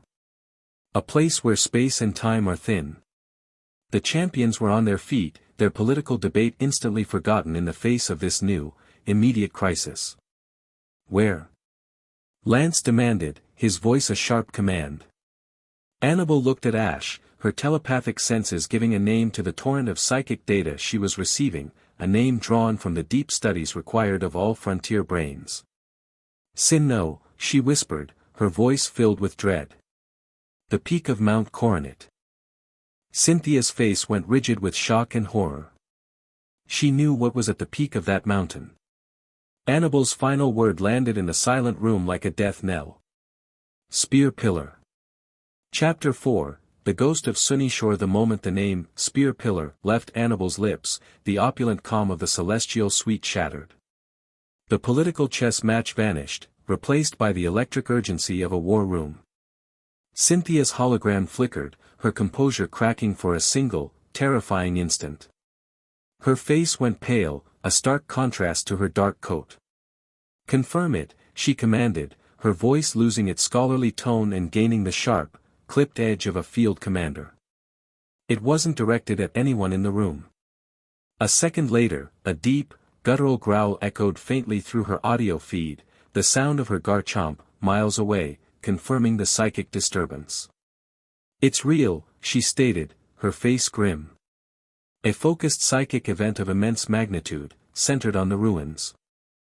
The temporal and spatial distortion levels are spiking." Lance, no longer a stern judge, became the Dragon Master of legend. "Wallace, get a fleet in the air. Full lockdown on all Hoenn airspace. I don't want a single Aegis transport leaving the ground without my authorization. Stephen, your company has deep-level geological sensors all over the globe. I need to know if this is happening anywhere else. Now." The champions moved with a speed and authority that was breathtaking. They were not just figureheads, they were the nerve center of a global defense network, and Ash had just been given a glimpse of its true power. Orders were barked, secure channels were opened, and the gears of a machine far larger than Aegis began to turn. "Ketchum," Lance said, his gaze locking onto Ash through the hologram. The title, "Boy," was gone, replaced by a grudging respect. "You're the expert here. What are we facing?" "He's not just corrupting it," Ash said, his mind racing, processing Annabelle's terrified expression and Cynthia's grim data. "He's trying to use it. Spear Pillar is a gateway. If he can infuse that place with the static, he could theoretically broadcast it across the entire dimension. It wouldn't just be a forest or a city, it would be the whole world. How do we stop it?" Stephen demanded, already tapping furiously on a transparent interface that had materialized from his cufflink. "You can't fight the static with force," Ash explained, his voice ringing with the clarity of hard-won experience. "You have to sever the source. Someone has to get to the heart of the disturbance and use their own energy, their own aura, to push it out." A heavy silence fell. All four champions looked at him. There was only one person in the room with that ability. "I need to get to Sinnoh," Ash stated. "Fast and quiet. Aegis will be everywhere by now. They'll know about this energy spike, and they'll assume I'm the cause." "Leave that to me," Lance said without hesitation. "You'll have a transport. An unmarked Dragonite-class stealth flyer will be waiting at a private airfield outside Rustboro. It'll get you to Sinnoh airspace in under 3 hours. From there, you'll be on your own. We'll run interference. We'll bury Aegis in so much red tape and conflicting intel they won't know which way is up. Just get to that mountain." He paused, the gravity of the situation etched on his face. "Ash, for the official record, this meeting never happened. You are still a rogue agent. But for the unofficial record, the fate of the Sinnoh region, and perhaps more, is in your hands. Do not fail." The holograms of Lance and Cynthia winked out, their attention already focused on the unfolding crisis in their respective regions. Stephen gave Ash a curt, decisive nod. "My resources are yours. If you need anything, geological data, material support, get a message to Scott. It will find its way to me." He then strode out of the room, already speaking into a hidden communicator. Wallace was the last to leave. He placed a hand on Ash's shoulder, his flamboyant persona gone, replaced by a raw sincerity. "I misjudged you," he said quietly. "You are not a child playing with fire. You are the one willing to walk into it. Be careful, Ash." With that, he was gone. The Grand Suite, which minutes before had been a tribunal, was now empty, save for Ash and Annabelle. The sheer speed of the turnaround was dizzying. He hadn't just been exonerated, he'd been weaponized. "Annabelle," Ash said, turning to her. She was still pale, the psychic shockwave having taken a heavy toll. "You don't have to come. This is—" "You need me," she interrupted, her voice weak but resolute. "You can't find the source without me. I'm your compass. Besides," she added, a faint smile touching her lips, "who else is going to keep you out of trouble?" He looked at her, at the unwavering strength in her eyes, and felt a profound sense of gratitude. "Okay. Let's go." Pikachu leaped onto his shoulder, his cheeks sparking with grim determination. Pikachu. They were running again. Not as fugitives, but as soldiers on the front line of a silent, secret war. The Dragonite-class flyer was less a jet and more a captured thundercloud. It was a marvel of black composite materials and silent gravimeters, cutting through the upper atmosphere with no sound and no heat signature. Inside, the cabin was a Spartan, military-grade space. Ash and Annabelle were the only passengers. The psychic shockwave from Spear Pillar had subsided, leaving behind a dull, throbbing ache in Annabelle's mind. She sat with her head leaned back against the bulkhead, her eyes closed. The constant roar of the world's thoughts was now overlaid with a new, terrifying hum, the lingering resonance of the static. Ash sat opposite her, watching with concern. He reached into his pack and pulled out a water bottle and a small, foil-wrapped brownie Brock had insisted he take for emergencies. "Here," he said, placing them gently in her lap. "You need to keep your energy up." She opened her eyes, a flicker of surprise in their depths. In the midst of a global crisis, racing to stop a metaphysical apocalypse, he was worried about whether she'd eaten. That simple, grounded act of kindness did more to soothe her frayed nerves than any meditative technique. The clarity of his spirit wasn't just about focus, it was about an unwavering core of compassion. "Thank you, Ash," she whispered, her voice thick with an emotion she couldn't name. "We're a team," he said simply, as if it were the most obvious thing in the world. "We look out for each other." As they entered Sunyshore airspace, the pilot's voice, distorted and anonymous, crackled over the intercom. "Approaching the drop zone. We have multiple Aegis patrols establishing a cordon around Mount Coronet. They're fast. I can't get you any closer. I'll be dropping you 30 clicks south of Sunyshore City. From there, you'll have to proceed on foot. Good luck." The ramp lowered, revealing a windswept, rocky coastline shrouded in fog. The air was cold and bitingly sharp. Below, the dark, churning waves of the northern sea crashed against black cliffs. This was a world away from the tropical warmth of Hoenn. "Ready?" Ash asked, pulling the collar of his jacket tighter. Annabelle nodded, her resolve hardening. "Ready." They stepped off the ramp and into the biting wind of Sunyshore, the stealth flyer already ascending back into the clouds, leaving them alone on the edge of a continent. They moved quickly, keeping to the shadows of the rugged landscape. But as they drew closer to Sunyshore, a city famed for its solar-powered technology and vibrant energy, a familiar and dreadful stillness began to settle over the world. The cries of the wind gull faded. The air grew heavy, static-charged. When they finally crested a hill overlooking the city, they saw the truth. Sunyshore was not dark, but it was dim. The brilliant lights that usually illuminated its elevated solar roads and futuristic towers were flickering, inconsistent. The hum of a thriving metropolis was replaced by a low, discordant drone. On the streets below, people moved slowly, their shoulders slumped, their faces blank. They weren't panicked. They were simply, subdued. "He's not just attacking Spear Pillar," Annabelle breathed, her hand going to her head as the low hum intensified. "He's using it as a relay. This is a secondary target. He's turning Sunyshore into an amplifier." Ash's eyes were drawn to the highest point in the city, the Sunyshore Tower, a massive structure topped with a colossal broadcast dish that provided the city with its power and communications. A faint, sickening purple-black haze, almost invisible to the naked eye, shimmered around the dish. It was pulsing in time with the city's flickering lights.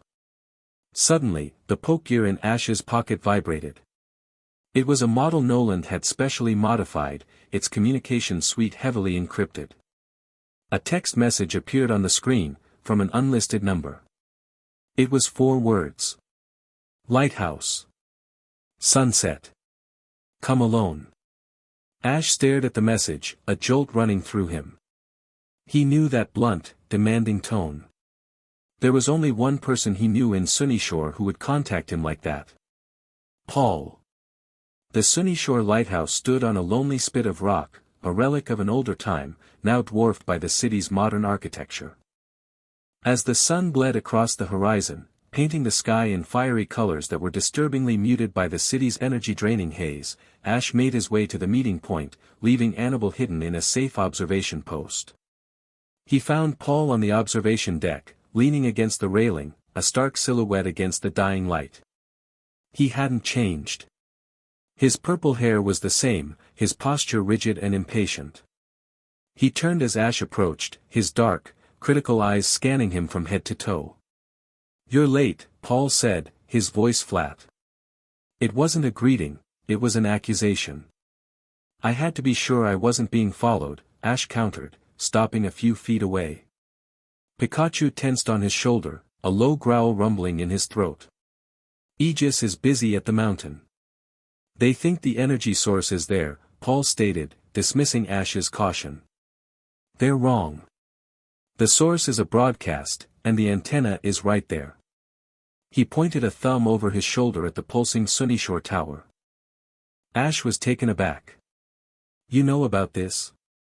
"I've been tracking a ghost signal for 3 days," Paul said, his gaze intense. "Anomalous energy readings, causing cascading power failures and widespread lethargy. I thought it was a new form of electronic warfare. Then the readings went off the charts, coinciding with reports of a psychic earthquake at Mount Coronet. I cross-referenced the energy signature with Battle Frontier incident reports." He held up his own custom Pokédex, displaying a complex waveform. "It's a perfect match for the energy recorded during your skirmish near Verdanturf." He had figured it out. Not through psychic senses or ancient lore, but through cold, hard data. Paul, the ultimate pragmatist, had arrived at the same conclusion from the opposite direction. "He's not just draining the city," Paul continued, his voice low and grim. "He's converting the solar energy network. Turning the entire city into a massive psychic broadcast dish to spread this static field. It's brutally efficient. We have to stop him," Ash said. "We need to get to the tower and shut it down." Paul let out a short, harsh laugh. "You think it's that simple? The entire tower is saturated with the energy. It's created a perpetual storm field at the base. Nothing can get close." He took a step forward, his eyes narrowing. "I read the file, Ketchum. It said you dispelled the energy with your own power. I don't deal in myths. I deal in results." He unclipped a pokeball from his belt. "Words are cheap. Show me. Show me the power that can stop this. If you can't even get past me, you have no hope of beating him." In a flash of red light, his Electivire materialized on the walkway. The massive electric-type Pokémon was a beast of pure power, its twin tails crackling with raw energy. It slammed its fists together, a shower of sparks cascading around it. This wasn't about pride. This wasn't a rivalry match. This was a test. A brutal, violent, pass-fail exam for the fate of the city. Ash met Paul's gaze, and in them, he saw not malice, but a desperate need for a solution. Paul had hit a wall, and he was betting on the one impossible variable he couldn't account for, Ash. "Pikachu, I choose you," Ash said, his voice ringing with a familiar fire. Pikachu leaped from his shoulder, landing on the walkway, a small beacon of defiance against the hulking Electivire. "This is pathetic," Paul sneered, but there was no real venom in it. "Let's end this quickly. Electivire, Thunder Punch." Electivire roared and charged, its fist wreathed in a blinding aura of electricity. The battle that followed was not one of simple commands. It was a whirlwind of instinct and strategy, fought at the base of the Sunyshore tower. The air itself was a weapon, thick with the static field and arcing bolts of raw, untamed energy from the malfunctioning tower. "Pikachu, use the rails." "Agility," Ash commanded. Pikachu became a yellow blur, darting along the metal guardrails of the elevated walkway, the stray static in the air seeming to arc around him harmlessly. Paul was relentless. "Don't let him run." Giga Impact. Electivire became a meteor of physical force, smashing through the walkway, sending concrete and metal flying. But Pikachu was already gone, using the explosion as a smokescreen. Iron tail on the ground. Ash yelled. Pikachu, airborne, spun and slammed his glowing tail into a large power conduit that ran alongside the walkway. The conduit ruptured, unleashing a geyser of controlled electrical energy. Paul's eyes widened. Electivire. Motor drive. Electivire took the blast head-on. Instead of being damaged, the Pokémon absorbed the entire surge, its body glowing with stolen power, its speed increasing dramatically. A foolish move, Ketchum. You just made him stronger. That was the point. Ash shot back.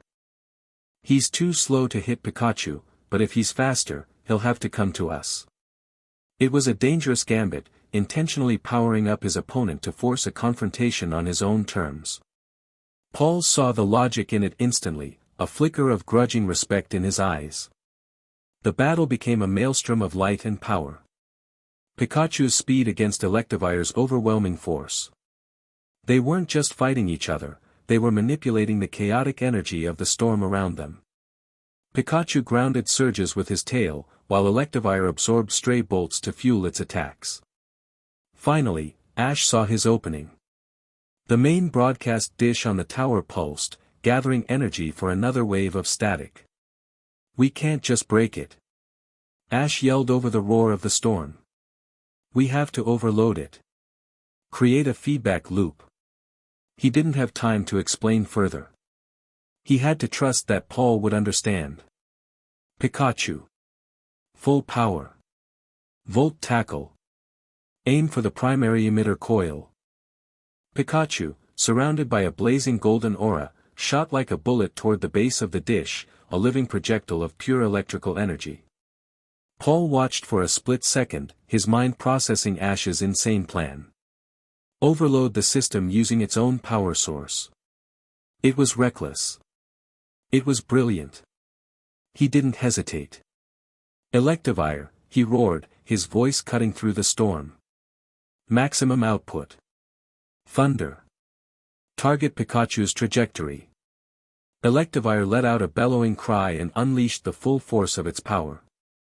A colossal bolt of lightning, thicker than a man's body, shot not at Pikachu, but at the space just in front of him. For a heart-stopping moment, it looked like a betrayal. But it wasn't. The thunder attack merged with Pikachu's volt tackle. The two attacks became one, a swirling vortex of golden and blue lightning, impossibly powerful, a singularity of electrical fury. The combined attack slammed into the emitter coil. For a moment, there was no sound. Only a blinding, white light. Then, with the sound of 1,000 crystals shattering at once, the massive broadcast dish exploded, sending a shockwave of harmless, dissipated energy across the city. The storm died. The oppressive hum vanished. The flickering lights of Sunyshore stabilized, burning with a renewed, steady brightness. On the streets below, a collective gasp went through the crowds as they woke from their stupor, looking around in dazed confusion. In the wreckage at the base of the tower, Ash and Paul stood breathing heavily, their Pokémon exhausted but standing. They had won. But their victory was short-lived. In the space between them, the air began to shimmer. A figure coalesced from the distorted light, not a physical being, but a projection, like a ghost made of television static. He was a man with sharp, intelligent features and cold, calculating eyes.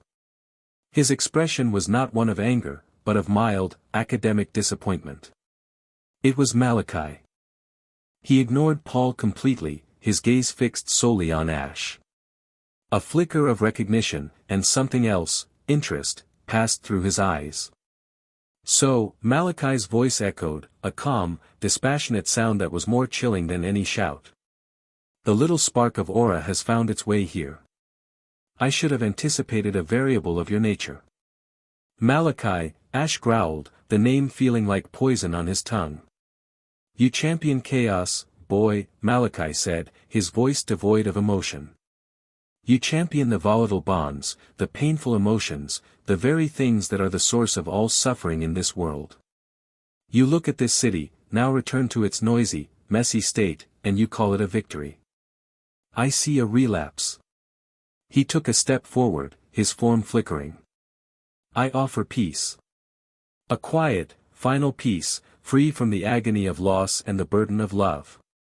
And you answer with this, noise. You are a progenitor of chaos, a defender of pain. An anomaly that must be corrected. With that, his image dissolved, vanishing as quickly as it had appeared, leaving only the cold wind and the smell of ozone. The silence he left behind was heavy. Paul walked over to Ash, his electivire recalled. He was bruised, his jacket torn, but his eyes were clear. He held out a small, metallic data chip. This is all my research, Paul said, his voice flat. Energy signatures, frequency patterns, my projections on his next potential targets. Your methods are reckless, sentimental, and illogical. He paused, his gaze meeting Ash's. But your power is undeniable. You're the only one who can generate the opposing frequency. He pressed the chip into Ash's hand. Don't fail, he said. It wasn't a wish. It was an order. Then, without another word, Paul turned and melted back into the shadows of his city, leaving Ash alone in the wreckage. Annabelle rushed to his side, her face pale but relieved. Ash. Are you all right? He looked down at the data chip in his hand, then up at the now clear night sky.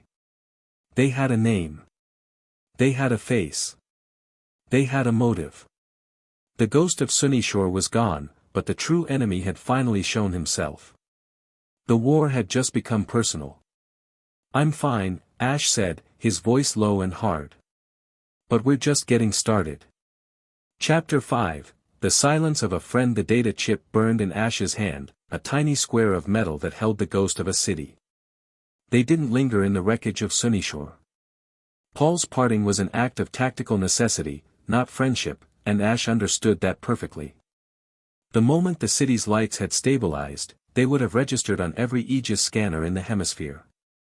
They had minutes, at most. He found Annabelle where he had left her, huddled in the darkened doorway of a closed bakery. She rushed to him, her relief palpable, but her eyes were fixed on the data chip. Is that everything Paul knows? Ash confirmed, his voice low. We need to get this to Noland. Getting out of a city on high alert was harder than getting in. Their transport was long gone. But Lance's network was efficient. A terse, encrypted message led them to a 24-hour Pokemon Center at the edge of the city. The nurse Joy on duty didn't bat an eye. She simply handed Ash a key card and said, Room 3B has a secure terminal with a direct link to the Frontier servers. The connection will be active for exactly 10 minutes. Please be prompt. The room was sterile and anonymous. The terminal was a plain-looking desktop, but the moment Ash plugged in the chip, the screen bypassed the standard OS and became a rushing river of code.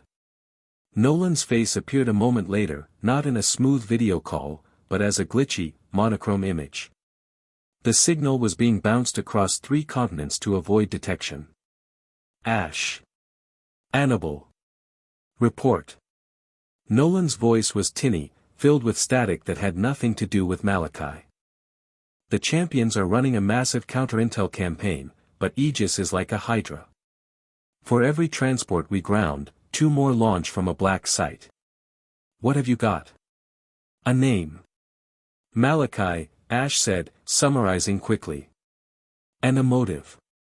He thinks emotions and bonds are a disease. He's offering a cure by erasing them.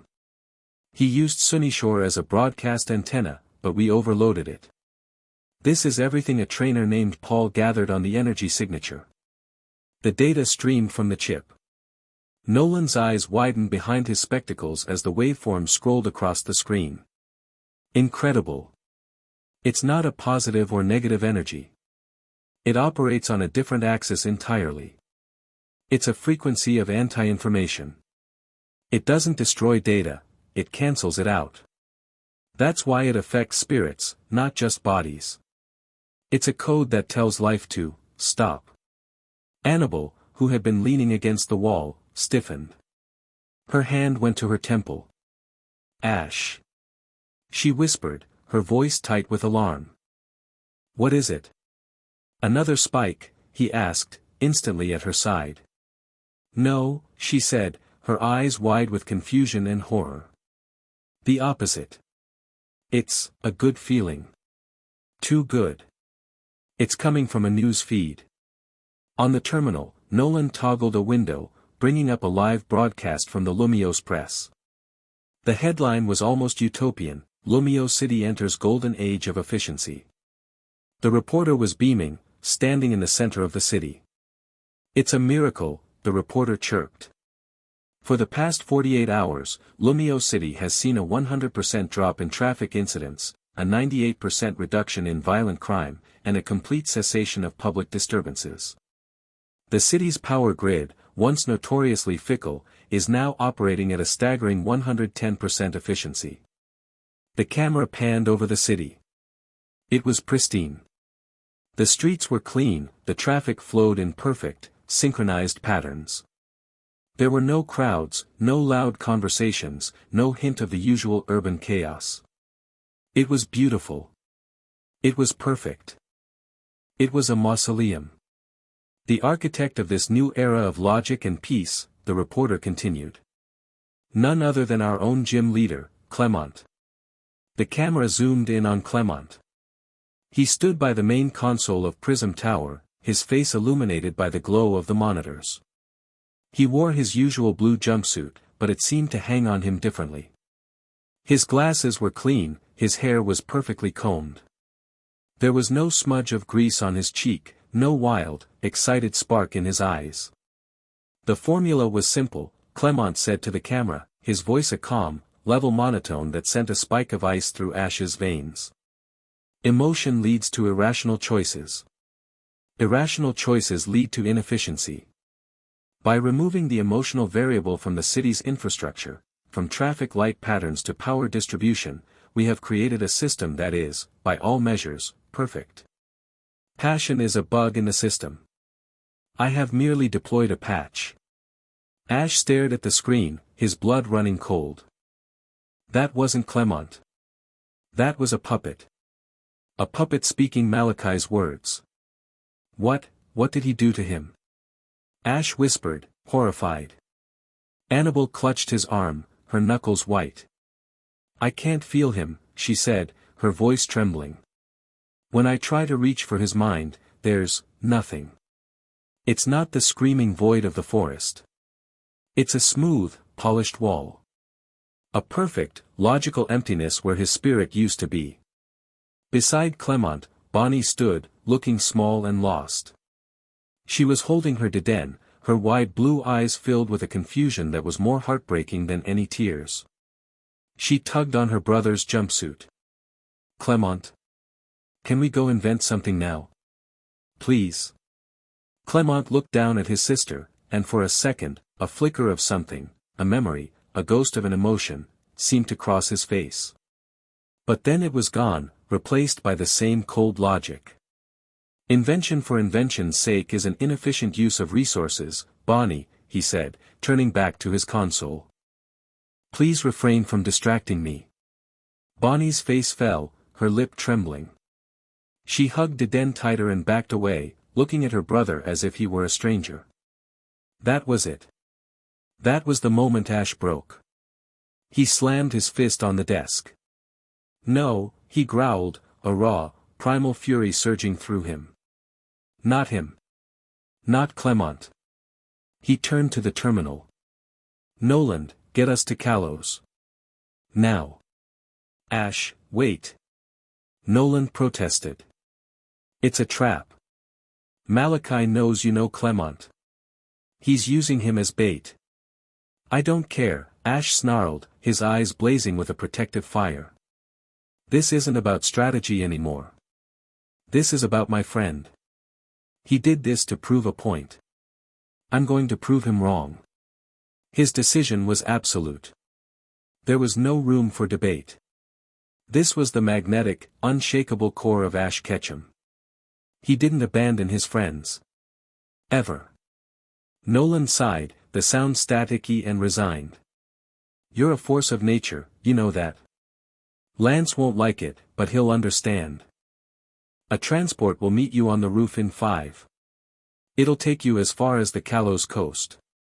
Be careful, Ash. This is a different kind of fight. I know, Ash said, his gaze returning to the image of Bonnie's heartbroken face on the screen. That's why I have to be the one to fight it. Lumio City was worse than he could have imagined.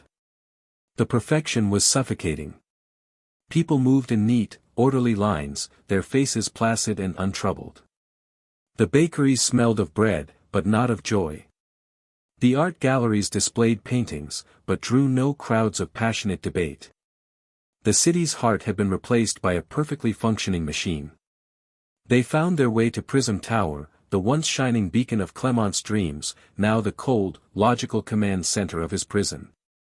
They didn't have to break in. The doors slid open with silent efficiency.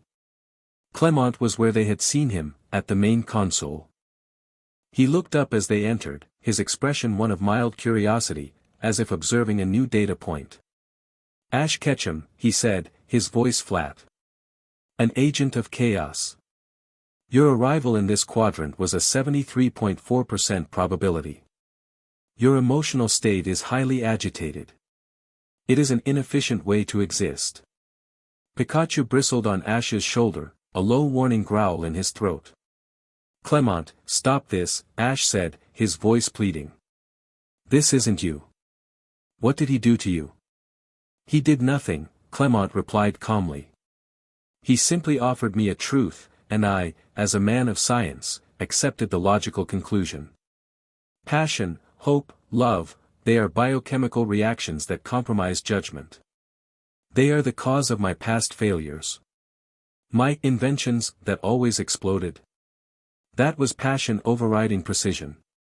Now, there is only precision. Behind a bank of servers, a small figure appeared. It was Bonnie. Her eyes lit up when she saw Ash. Ash. You're here.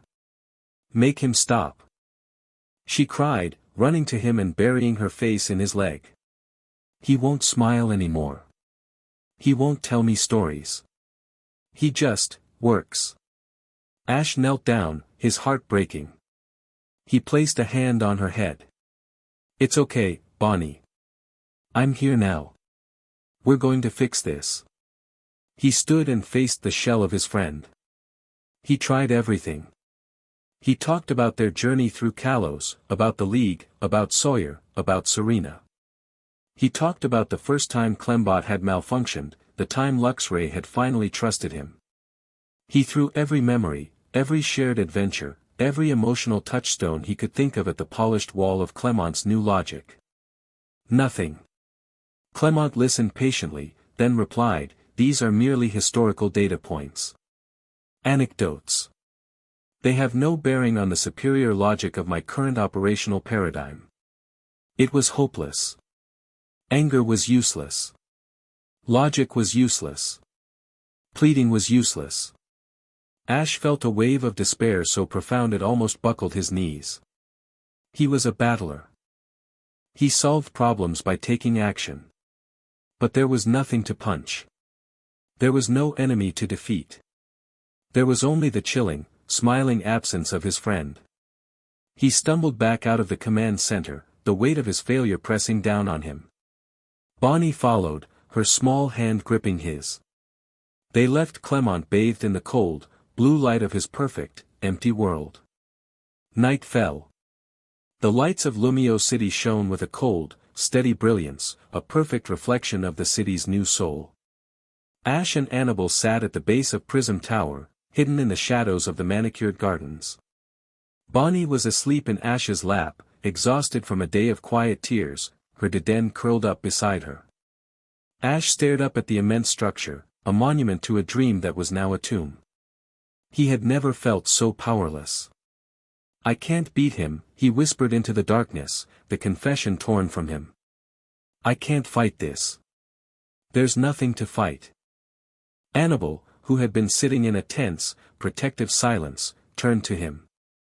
Her face was pale in the city lights, her eyes dark pools of shared sorrow. She had felt his frustration, his rage, his despair. But beneath it all, his core, that brilliant flame of his spirit, was still there. Battered, but not extinguished. "No, you can't," she agreed softly. "Not like this." She reached out, her hand hesitating before gently cupping his cheek. Her touch was cool, grounding. "All my life, Ash, I've been drowning. The thoughts, the emotions of everyone around me, it's a constant, deafening roar. I learned to build walls, to filter, to hide. But it's so exhausting." Her voice trembled with a vulnerability she had never shown anyone. This silence that Malachi creates, it should be a relief. But it's a million times worse. It's the sound of a soul dying. And I am so scared of it. She looked at him, her lavender eyes shining with unshed tears. "But then there's you. In all the noise, your mind, your spirit, it's like a perfectly clear note. It's not quiet. It's loud, and it's strong, and it's so full of light. You're the only thing that keeps me from being swept away by the noise on one side, and the silence on the other. You're my anchor, Ash." Her confession hung in the air, a fragile, beautiful thing.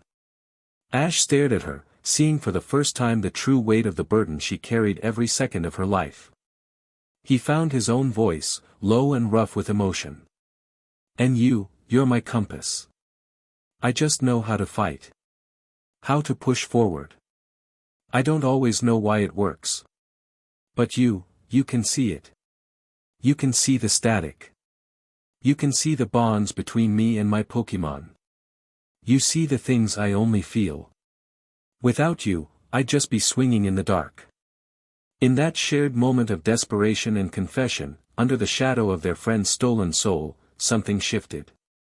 The bond between them, forged in secret flights and desperate battles, solidified into something deeper. It wasn't about strategy anymore. It was about survival. He needed her sight. She needed his strength. He reached up and covered her hand with his own, pressing her palm against his cheek. "We can't leave him like this," he whispered. "There has to be a way." An idea, born of that desperate hope, began to form in his mind. It was insane, reckless, with no guarantee of success. It was a pure Ash Ketchum plan. The static, it works by quieting the spirit, he reasoned, thinking aloud. It's a negative force. What's the opposite of that? A positive force. My aura, it's not just a shield. It's my life force. My spirit. Annabelle's eyes widened as she understood where he was going. Ash, no. That's too dangerous. You'd be pouring your own soul into him. If you can't break through, the void could drain you. Completely. It's a risk I have to take, he said, his gaze hardening with resolve. I'm not leaving him as a soulless machine. I'd rather lose trying to save him than walk away and do nothing. He gently woke Bonnie. Bonnie, I need your help. I'm going to try something. I need you to talk to him. Talk about anything. Your favorite memories. The silliest invention he ever made. Don't let him be quiet. Can you do that? The little girl, seeing the fierce hope in Ash's eyes, nodded bravely. They went back inside. Clement was still at his console, a ghost in the machine. Ash walked up behind him, his heart pounding. Annabelle, I need you. Guide me. Find a spark. Anything. Just give me something to aim for. Annabelle closed her eyes, her face pale with concentration. I'll try. Ash placed his hands on Clement's shoulders. He took a deep breath, closing his eyes, and reached inward. He bypassed the anger, the fear, and tapped into the core of his being, the unwavering love for his Pokemon, the fierce loyalty to his friends, the pure, unadulterated joy of a battle well fought. A soft, golden light began to emanate from his hands. I can feel it, Annabel whispered, her voice strained. The wall of logic. It's almost perfect. But there's a crack.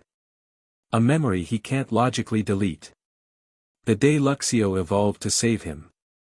It's a tiny spark, Ash, locked away. Bonnie, now. Ash grunted, the effort already making him sweat. Bonnie, her voice trembling but brave, began to speak. Remember, Clement? Remember when Bunnelby got hurt and you stayed up all night to build that little healing machine for him? It exploded, like always, but he got better. You were so happy. As she spoke, Ash pushed. He poured his aura, his light, his life into his friend, aiming for the spark Annabel had found. He wasn't attacking the void. He was trying to fill it. He flooded the cold, perfect logic with the warm, messy, chaotic memories of love and failure and hope. The resistance was immense. It was like pushing against a glacier. The cold of the static fought back, leaching the warmth from his body, the strength from his limbs. Black spots danced in his vision. It's working, Annabel gasped. The spark is growing. A single tear rolled down Clement's cheek, tracing a path through the dust on his face he hadn't bothered to wipe away. His fingers, which had been typing flawless code, twitched, hovering over the console. He whispered a single, broken word. Bonnie. The wall shattered. The backlash of psychic energy threw Ash backward, the golden light extinguishing. He collapsed to the floor, gasping, his body shaking with exhaustion, completely drained. Clement slumped forward over his console, unconscious. But it was the deep, peaceful sleep of a living man, not the blank stillness of a machine. On the monitor, the city's efficiency rating flickered and dropped to 92%. A car horn blared in the distance. The noise of life was returning. Annabel rushed to Ash's side, helping him sit up. He was pale, trembling, but he was smiling, a tired, triumphant grin. Did it work? He rasped. It worked, she confirmed, her own tears of relief blurring her vision. She looked at him, at the boy who had literally poured his soul out to save a friend, and her heart ached with an emotion so fierce and bright it almost scared her. You did it, Ash. He had done it. He had stared into the face of Malachi's philosophy and proven it wrong. Not with an argument, but with an act of selfless, reckless, beautiful love. They had a weapon now. Hope.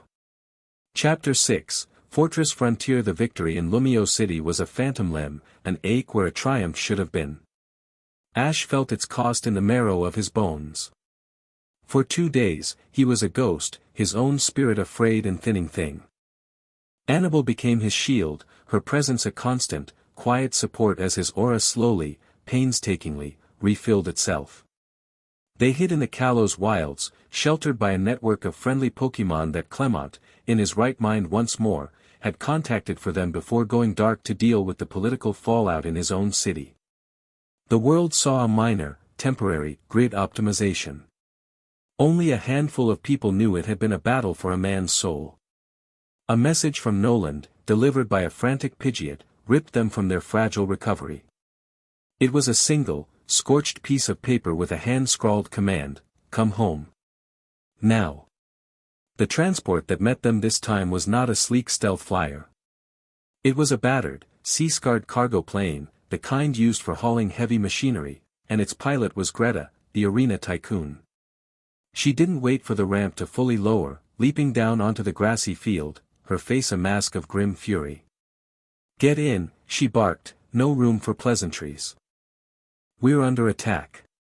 The flight back to the battle frontier was a tense, brutal briefing. "They're calling it Operation Clean Slate," Greta spat, her knuckles white as she gripped the controls. Aegis made its move. Director Rhiannon Vale has lost her patience. She declared the entire frontier a rogue state, harboring an Alpha Prime fugitive. Ash listened, a cold dread seeping back into his bones, chasing away the last of his exhaustion. She's attacking the frontier. All of it? It's a full-scale siege, Greta confirmed, her voice tight with anger. Multi-pronged. They have naval blockades around the arena, factory, and palace. They have aerial patrols locking down the pike and pyramid. And they have ground troops making a push for the dome. It's a classic pincer movement. Coordinated. Professional. They're not trying to win battles, they're trying to occupy territory. What about Scott? Annabel asked, her voice quiet. He's running command from the pyramid, it's the most fortified, Greta explained. Nolan's running counter-intel and electronic warfare from the factory. Tucker is, being Tucker, but his illusions are actually tying up 2 whole battalions near the dome. But they're stretched thin. Aegis has numbers and tech we can't match. They have sonic emitters that disrupt Pokemon attacks, energy shields that can tank a hyper beam, and their troops are drilled to fight as a unit. They're treating this like a war. It is a war, Ash said, his voice low. He looked out the window. In the distance, he could see the island that housed the battle frontier, his new home. But it was scarred. Plumes of black smoke rose from the coastline. The glittering lights were gone, replaced by the sporadic, angry flashes of explosions. Why now? Annabel wondered aloud. Because of you, Greta said, her gaze flicking to Ash in the rearview mirror. Lumio City. Aegis monitored the whole thing. The energy drain, the sudden restoration, followed by your disappearance. Vale knows you're the key. She knows you're fighting Malachi. She's just decided that you and the static are 2 sides of the same chaotic coin.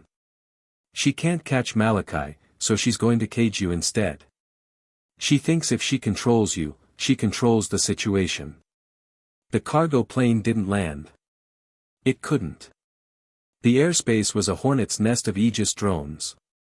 Instead, Greta took them in low and fast over the rocky cliffs on the island's far side, a blind spot in the Aegis cordon. This is as close as I can get, she said, opening the rear ramp. Below them was a churning, white-capped sea, about 30 feet down. I've got to get back and help Tucker's forces break their flank. Lucy's waiting for you on the beach. Good luck, Ash. We're glad you're back. Without another word, Ash, Annabel, and Pikachu leaped from the moving plane, plunging into the icy shock of the ocean. They surfaced, gasping, and swam for the thin strip of shingle beach hidden at the base of the cliffs. A figure detached itself from the shadows of a cave mouth. It was Lucy, the Pike Queen, her expression as unreadable as ever. Beside her, a massive Steelix coiled, its armored body gleaming in the faint moonlight. You're late, Lucy said, her voice a low hiss. The main assault on Spencer's palace started an hour ago. Scott needs you at the pyramid. This was the new reality. A world of hurried greetings, tactical briefings, and constant motion. There was no time for catching up. There was only the mission. Lucy led them through a series of narrow, natural tunnels that crisscrossed the island's interior, a secret network known only to her and her serpentine Pokemon. The ground trembled constantly, the distant, muffled crump of explosions a constant rhythm section to their frantic journey. When they emerged, it was into the heart of the storm. They were in the central plaza of the battle frontier, a place that was normally bustling with cheerful trainers and colorful stalls. Now, it was a war zone. Makeshift barricades of overturned benches and planters provided scant cover. Frontier staff, no longer just ticket takers and janitors, huddled behind them, armed with everything from fire extinguishers to their own personal Pokemon, holding the line against disciplined squads of Aegis agents. They're pushing for the pyramid, Lucy stated, pointing. If they take it, they take Scott. We lose our command structure. Ash took it all in, his mind processing the chaos with a terrifying clarity. This wasn't a Pokemon battle. This was combat. Aegis agents moved in fire teams, providing cover for each other, using flashbangs and sonic grenades to disorient the defenders' Pokemon. The defenders were brave but disorganized, fighting with passion but no strategy. They were losing. This was the moment of his return. All eyes turned to him as he stepped out of the tunnel. A murmur rippled through the defenders. Hope. He was back. He didn't give a grand speech. He didn't have to. He acted. He looked at the battlefield, at the Aegis line, at his own scattered forces. He saw the weak points, the strategic advantages. He was no longer just a trainer. He was a commander. Lucy, he barked, his voice cutting through the din, take your Steelix and Sevapur. I need you to collapse the east access tunnel. Create a bottleneck. Funnel them into the plaza. No more flanking. Lucy nodded, a flicker of surprise in her eyes at his immediate command, and vanished back into the darkness. He pointed to a group of staff cowering behind a fountain. You. With the Mac Hoke. I need you to lift that statute. Use it as cover to advance. Get their fire focused on you. To another group, your Plusle and Minnan. Don't just use Spark.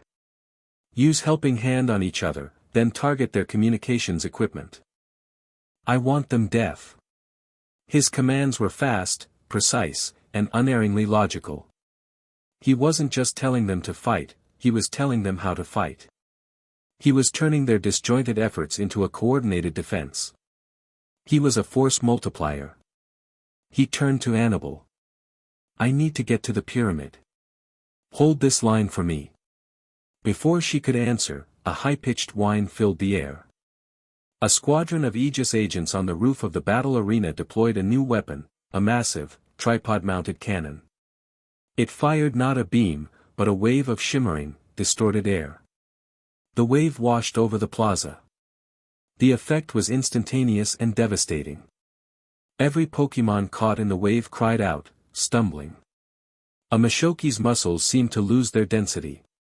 An Alakazam clutched its head, its psychic powers flickering out.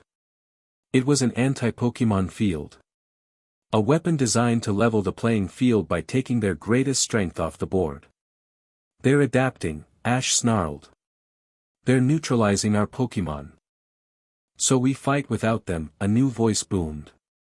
From a side street, Noland appeared, not in his usual lab coat, but in a reinforced exoskeleton of his own design, a miniature mech suit humming with power. Beside him, a half-dozen frontier techs in similar, smaller rigs opened fire with custom-built plasma rifles. Right now, they think we're just trainers. Noland yelled, his voice amplified by the suit's speakers. Let's show them what happens when you corner a bunch of geniuses with access to a full workshop. The battle shifted. It was now tech against tech, human against human. Ash found himself in the middle of it, no aura shield, no Pokémon. He ducked behind a shattered pillar as a volley of stun bolts whizzed past his head. This was a fight he couldn't win. He was a trainer, a commander. He was not a frontline soldier. And as he huddled there, the chaos of the battle raging around him, Annabelle's psychic voice, tight and panicked, cut through the noise, speaking directly into his mind. Ash. It's a diversion. He froze. What? The whole thing. The siege, the ground assault, the tech. I can feel Vale's mind, she's on a command ship offshore. Her focus isn't here. She's watching something else. This is all just to pin you down. A cold, sickening realization washed over him. Vale was a strategist. She knew he wouldn't abandon his friends. She knew he'd throw himself into the heart of the defense. She had used his own loyalty against him. He scrambled to his feet, ignoring the battle around him, and looked out over the ocean. And Annabelle's voice echoed his dawning horror. Malachi. He's making his move. The static, it's surging. A massive spike. Not at the frontier. Miles out to sea. In the whirlpools, the currents. The Whirl Islands. The home of Lugia. Malachi wasn't attacking a city or a mountain. He was going for the heart.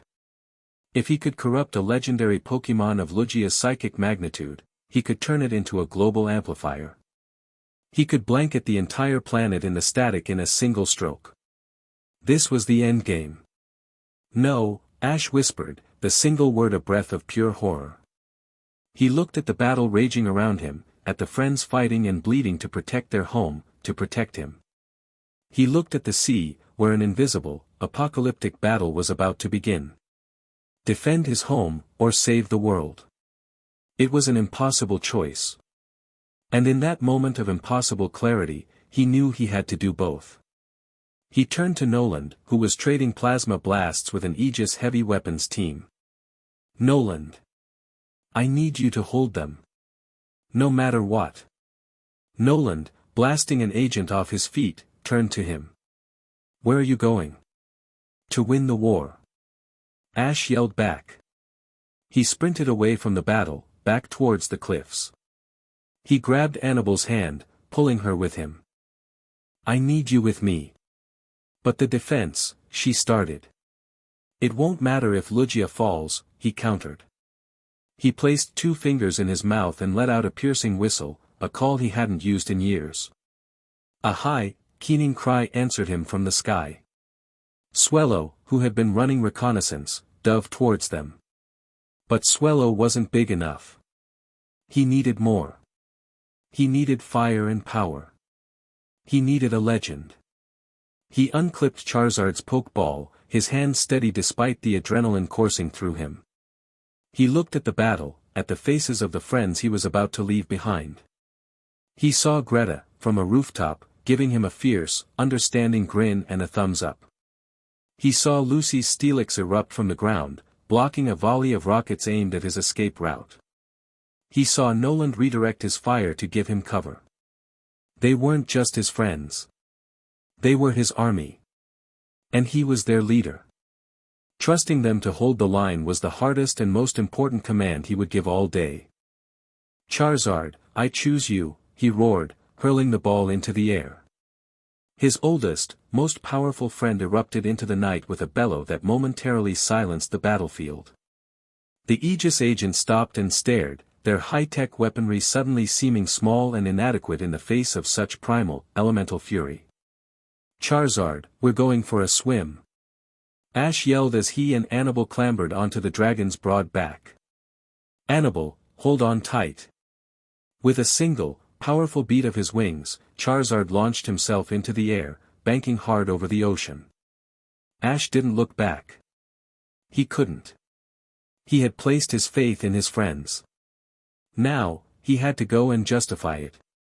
From the bridge of the Aegis Command Ship Vigilance, Director Rhiannon Vale watched the tiny, dragon-shaped silhouette fly away from the main battle. Her tactical display showed the frontier's defenses holding, even rallying, despite her overwhelming force. But her gaze was fixed on the fleeing speck. He saw the feint, she murmured, a flicker of grudging respect in her cold eyes. She had thrown an entire army at him, and he had seen through it to the real battle. He's more than a trainer. He's a strategist. An aide stepped forward. Ma'am, our deep-sea monitors confirm a massive psychoenergetic event in the Whirl Islands. It's off the scale. It's the static.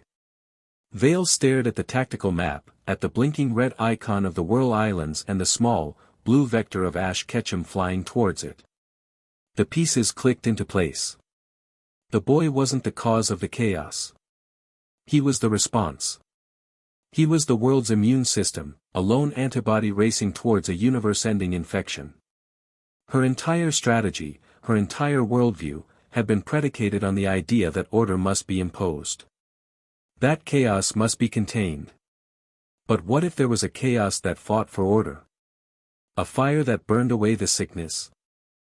For the first time in her career, Rhiannon Vale was faced with a variable she could not compute. For the first time, she was beginning to suspect she was on the wrong side. Track him, she ordered, her voice quiet but firm. All sensors. I want to see what happens when an anomaly meets an apocalypse.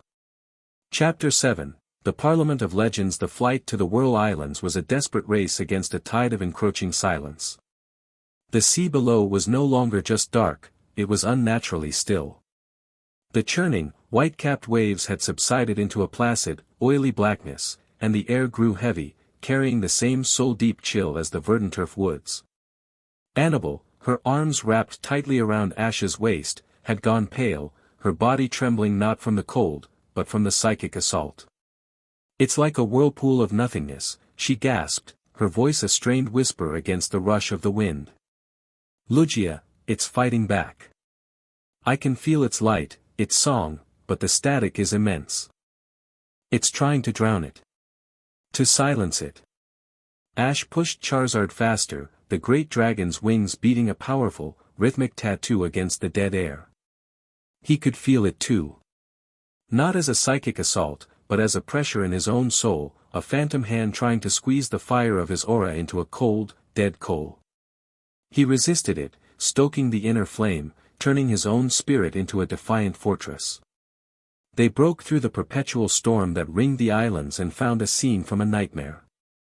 The 4 main islands were intact, but the sea between them was a swirling vortex of blackish-purple energy. The static was no longer invisible, it had become a physical manifestation, a tear in the fabric of reality. At the heart of the maelstrom, deep beneath the surface, a brilliant silver light pulsed weakly, like a dying star. Lugia. The guardian of the seas was locked in a psychic war for its own soul, and it was losing. "We have to help it," Ash said, his jaw set. "Charizard, get us as close as you can." Charizard roared a challenge and dove towards the vortex. As they descended, the pressure intensified tenfold. It was like plunging into an ocean of despair. Pikachu's fur stood on end, sparks leaking from his cheeks in a frantic, uncontrolled discharge. "It's too much," Annabel cried out, her head bowed. "The raw power of the static, it will overwhelm us before we can even get close." Ash knew she was right. Brute force was useless. He couldn't just punch a hole through this. He needed more than power. He needed a key. He needed a way to harmonize with Lugia's own energy, to add his strength to its own. An idea sparked in his mind, born from a memory of a journey long ago in the Orange Islands. A prophecy. A song. The chosen one. He unclipped a pokeball from his belt. Not one of his powerhouses, but a much more recent, and much more important, friend. "Latias, I need your help."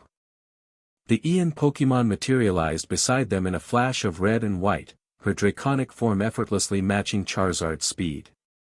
She trilled, a sound of pure, melodic energy, her golden eyes wide with alarm as she took in the scene. She could feel the corruption, the violation of a fellow legendary. "The sea's song is fading," her voice echoed directly in Ash and Annabel's minds, a silver bell in the crushing silence. "I know," Ash projected back, focusing his thoughts. "We need to get to Lugia, but the static is too strong. Latias, your psychic energy is pure. Can you create a shield for us? Not to block the static, but to harmonize with Lugia's song. To make us part of the music so we can get through the noise."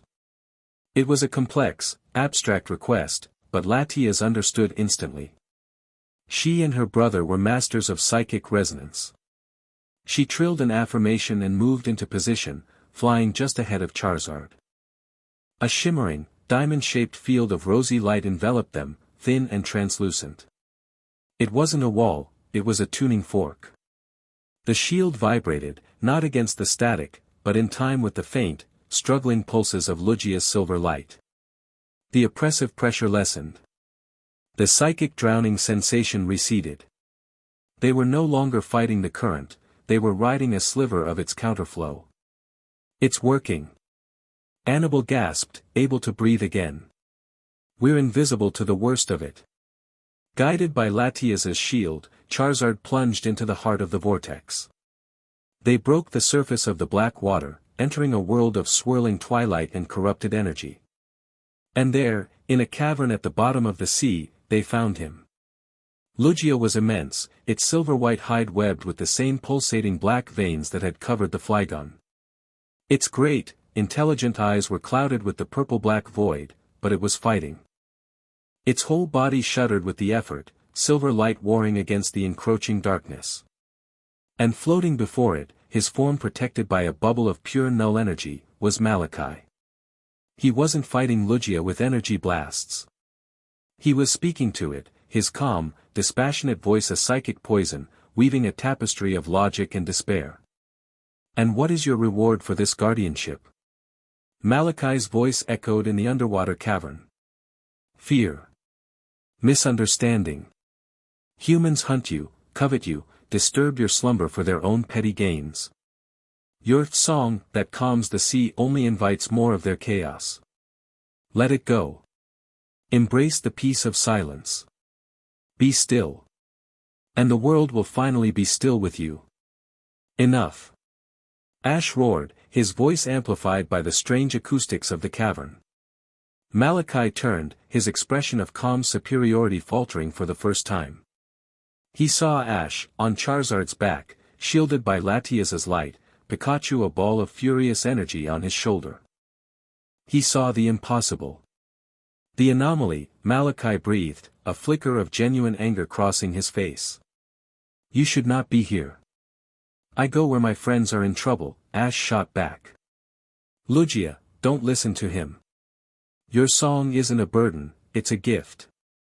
You protect the world because it's your nature. It's your strength." He focused his will, pouring all the warmth and defiance of his aura into his voice. Lugia's head twitched. A flicker of silver light flared in its clouded eyes. It heard him. Pikachu, Thunderbolt. Latias, Dragon Pulse. Charizard, Flamethrower. Now.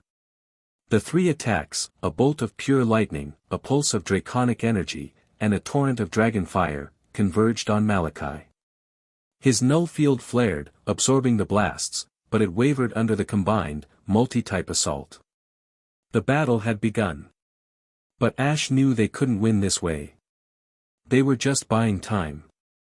Malachi was too entrenched, his hold on Lugia too strong.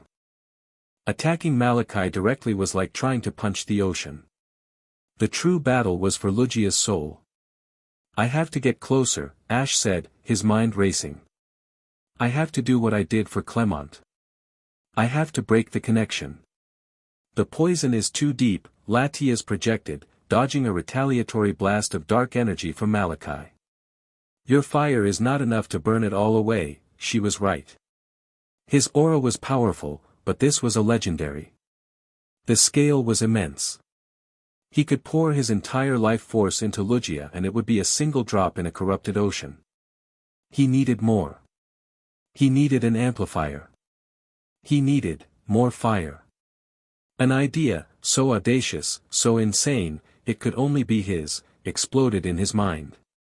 He couldn't fight this battle alone. So he would summon an army. He turned to Annabelle, his eyes blazing with a wild, desperate light. "Annabelle.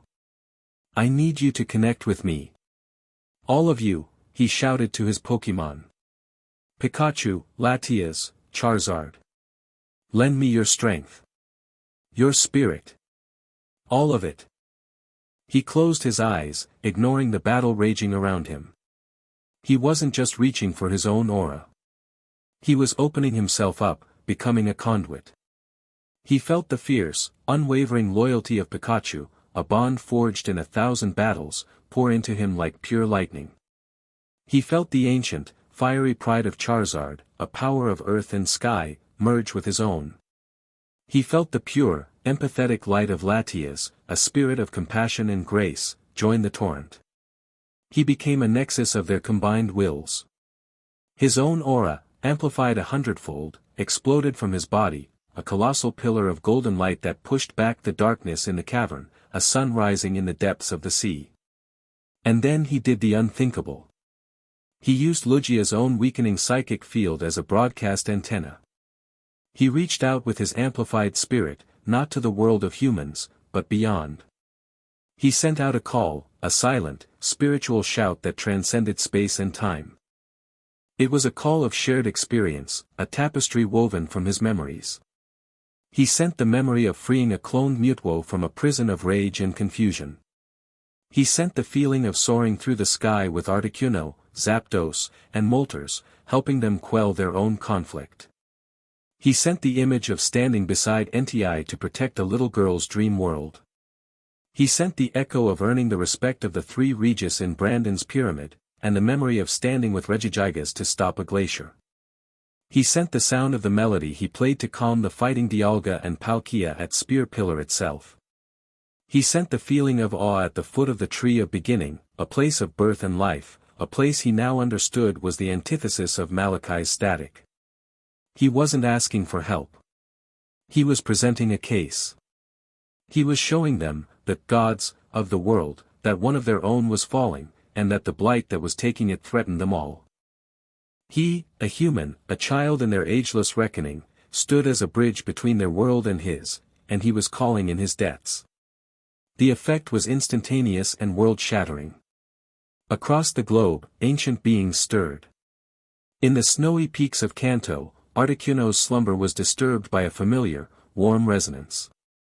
In a hidden power plant, Zapdos's crackling energy field calmed as it recognized the call. High in the stratosphere, Moltres banked, changing its migratory path. In the Hall of Origin, a silent, formless presence felt the ripple and turned its vast, unknowable attention towards the world. Malachi felt it too. He stumbled back, his null field flickering violently as a dozen new, immense psychic signatures blazed into existence on his senses. What have you done?" he stammered, his calm finally breaking, replaced by genuine fear. "I called a meeting," Ash said, his voice now a chorus of his own will and the spirits of his Pokémon. He opened his eyes. And he gave his final command. "Lugia. Use your own power as a gate. Bring them here. The Tree of Beginning. Now." Lugia, bolstered by Ash's golden light and the distant chorus of its awakening brethren, let out a great, soul-shaking cry. Its song, for a moment, was clear and pure. It focused the last of its strength not on fighting, but on answering Ash's call. The space in the cavern warped. A swirling portal of silver and green light, humming with the life force of the world, tore open. "We're leaving," Ash commanded. With a final, defiant roar, Charizard pivoted and flew them through the gateway, Latias and Pikachu right beside them.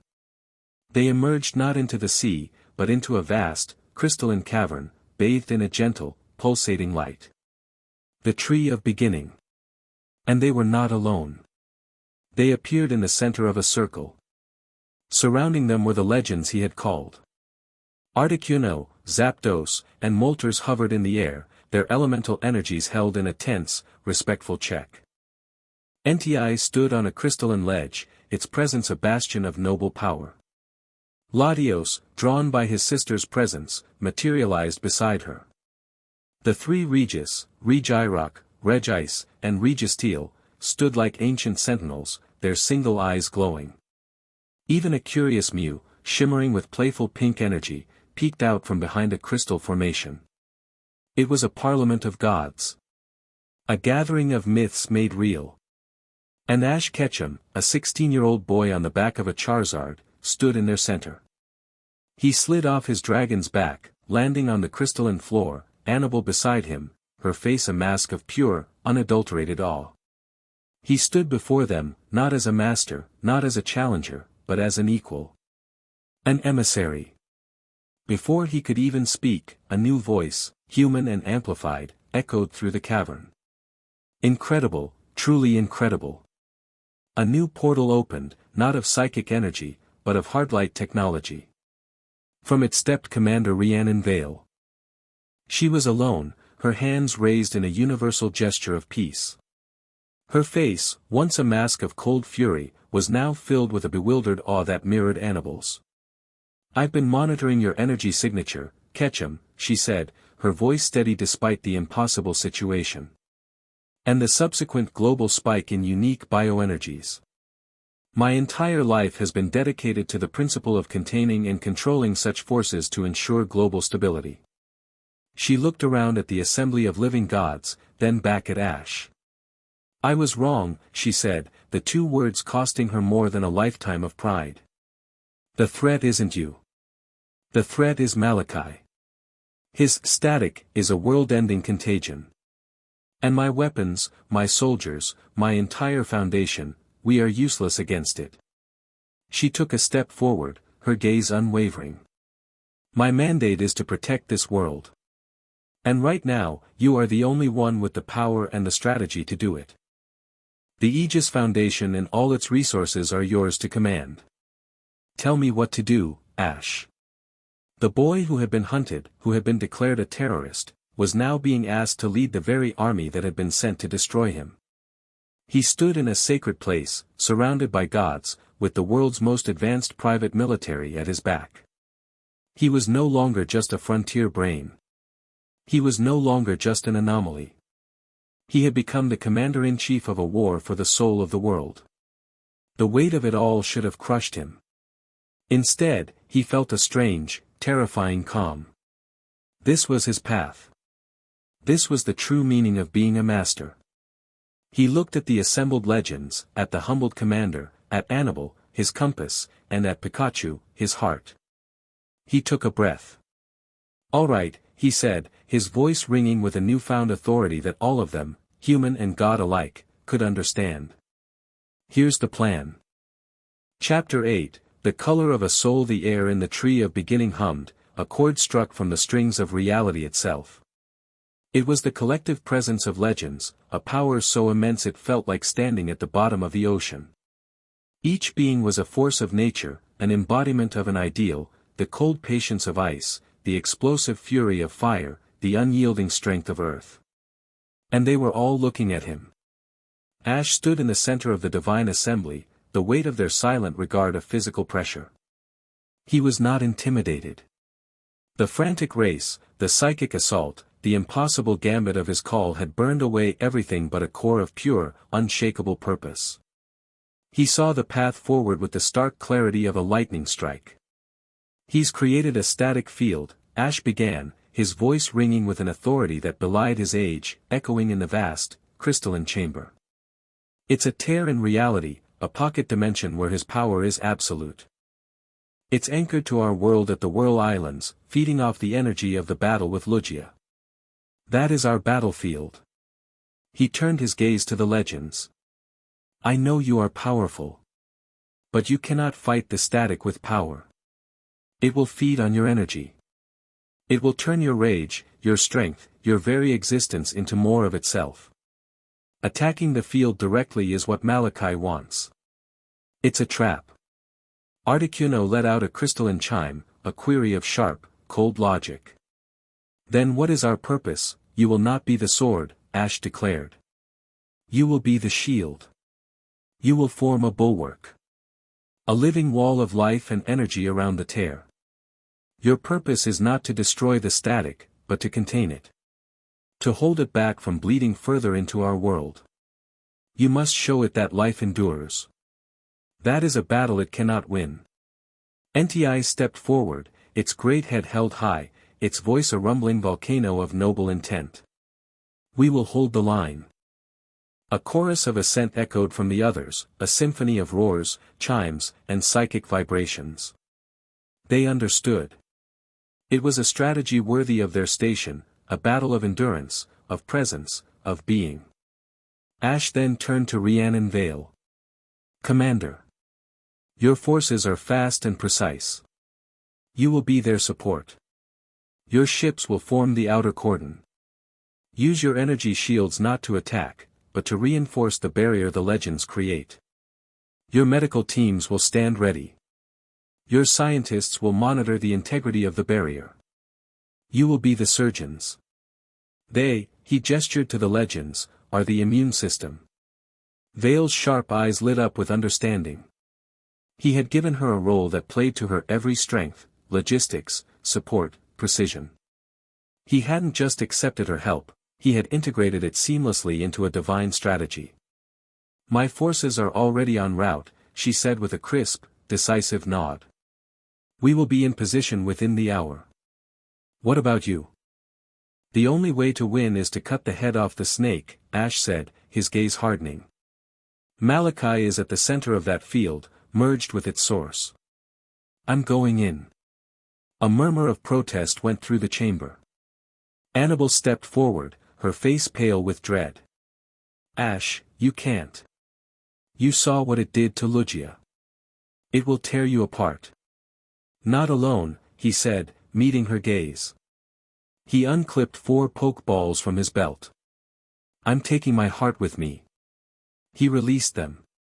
Charizard, Sceptile, and Greninja appeared in flashes of light, standing beside Pikachu. They were not just his strongest, they were the ones with whom his bond was most primal, most absolute. The fiery pride, the stoic warrior spirit, the fluid grace of a ninja, each one a different facet of his own soul.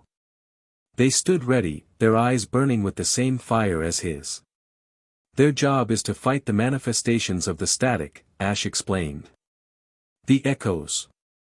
They will clear a path. Your job, he said, his voice softening as he looked at Annabel, is to be my eyes. I can fight what's in front of me, but you can see the shape of the darkness. In that void, I'll be blind. I need you to find him. I need you to find the wound.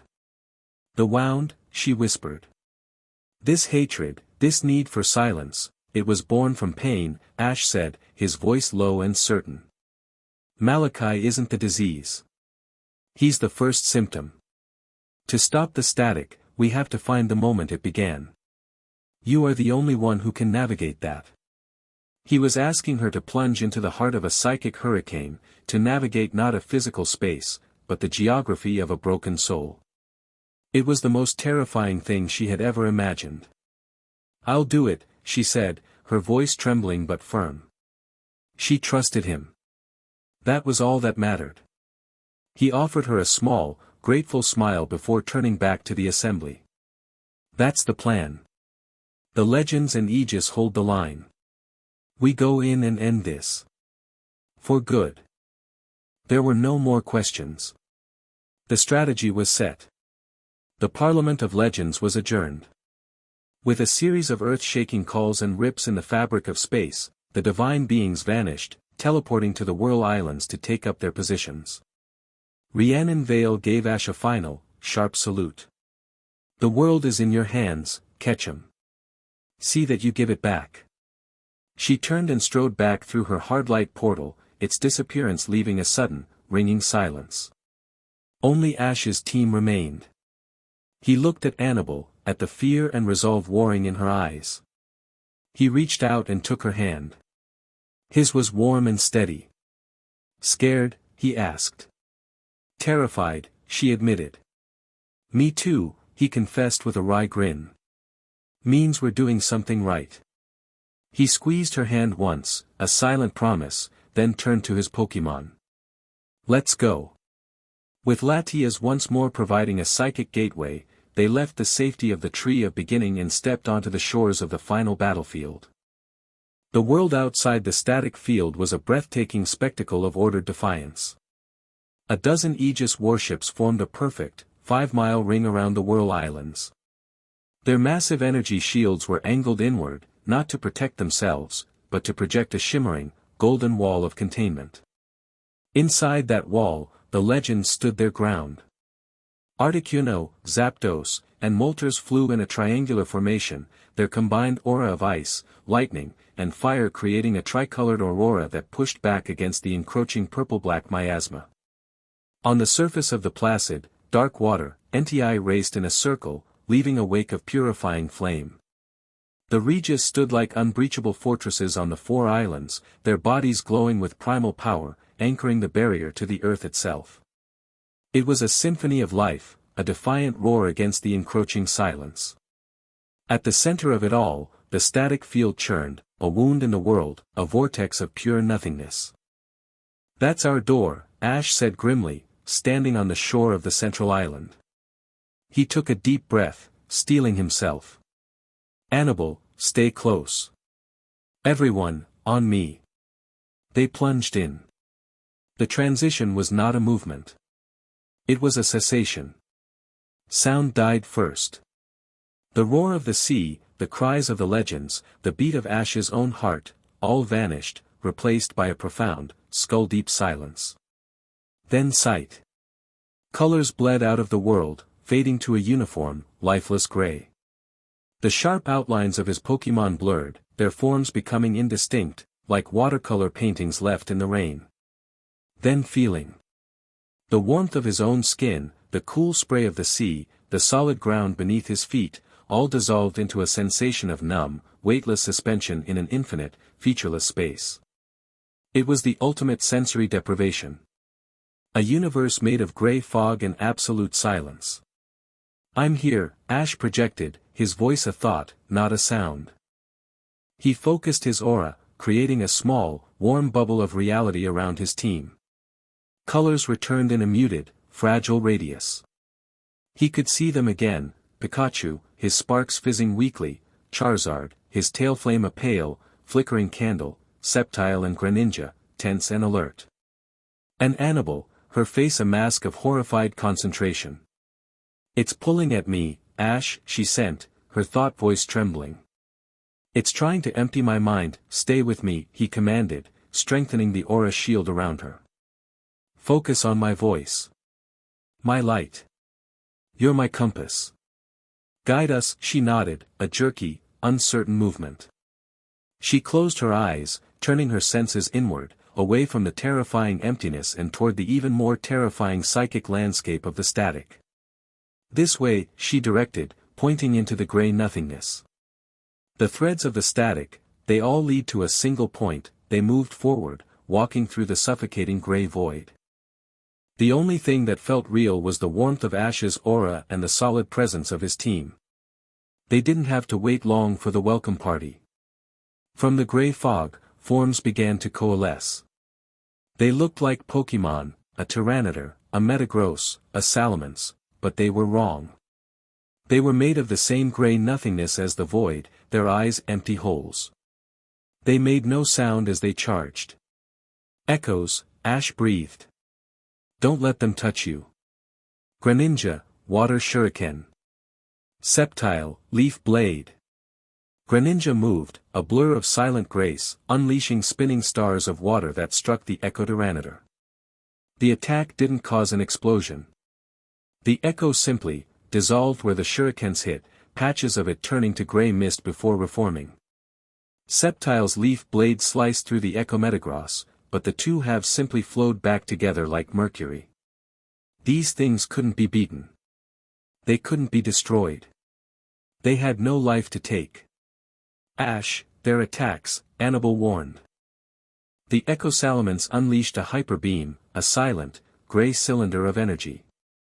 Charizard met it with a flamethrower.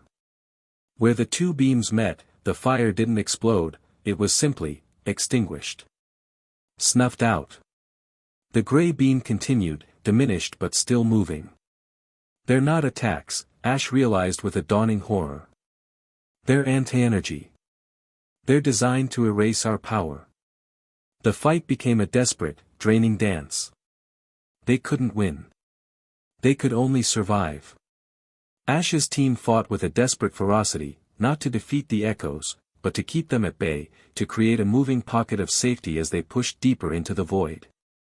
Each attack they used was a piece of their spirit they were losing, feeding it to the endless gray. Ash could feel their strength, their passion, being leached away, and he fought to replenish it with his own dwindling aura. "We're close," Annabelle sent, her thought voice strained. "The source, the wound, it's just ahead. It's so cold. So full of pain." They broke through a final, surging wave of echoes and found themselves in a new space. The heart of the static. It was a cathedral of silence, a perfect sphere of absolute black. And in the center, floating as if crucified, was Malachi. He was no longer entirely human. The lower half of his body had dissolved into the blackness of the void, tendrils of static energy snaking from him, connecting him to the very fabric of this non-reality. He was the engine. His eyes were closed, his face a mask of serene, cold peace. "You have come all this way only to find the beautiful, final truth," his voice echoed, not as sound, but as a universal thought that permeated the void. "Peace.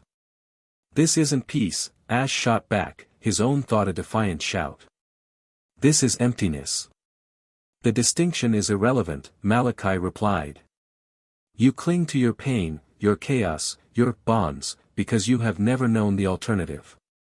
Allow me to show you. The blackness of the void shifted.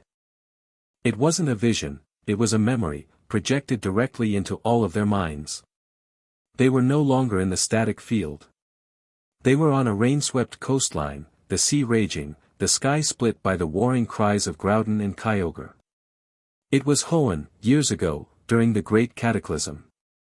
A younger Malachi, barely older than Ash was now, stood on a cliffside. He wore the robes of an Aura Guardian initiate. Beside him stood his partner, a magnificent Lucario, its posture proud, its aura a brilliant, fierce blue that burned brightly even in the storm. They were a perfect team, their bonds a visible, shimmering cord of light between them. We cannot let them reach the city, the young Malachi sent to his partner. We will hold the line, as we have always done, the Lucario replied, its thought voice a chiming bell of courage. A stray blast of primal energy, a misfired origin pulse from Kyogre, shot towards them. It was too fast, too powerful.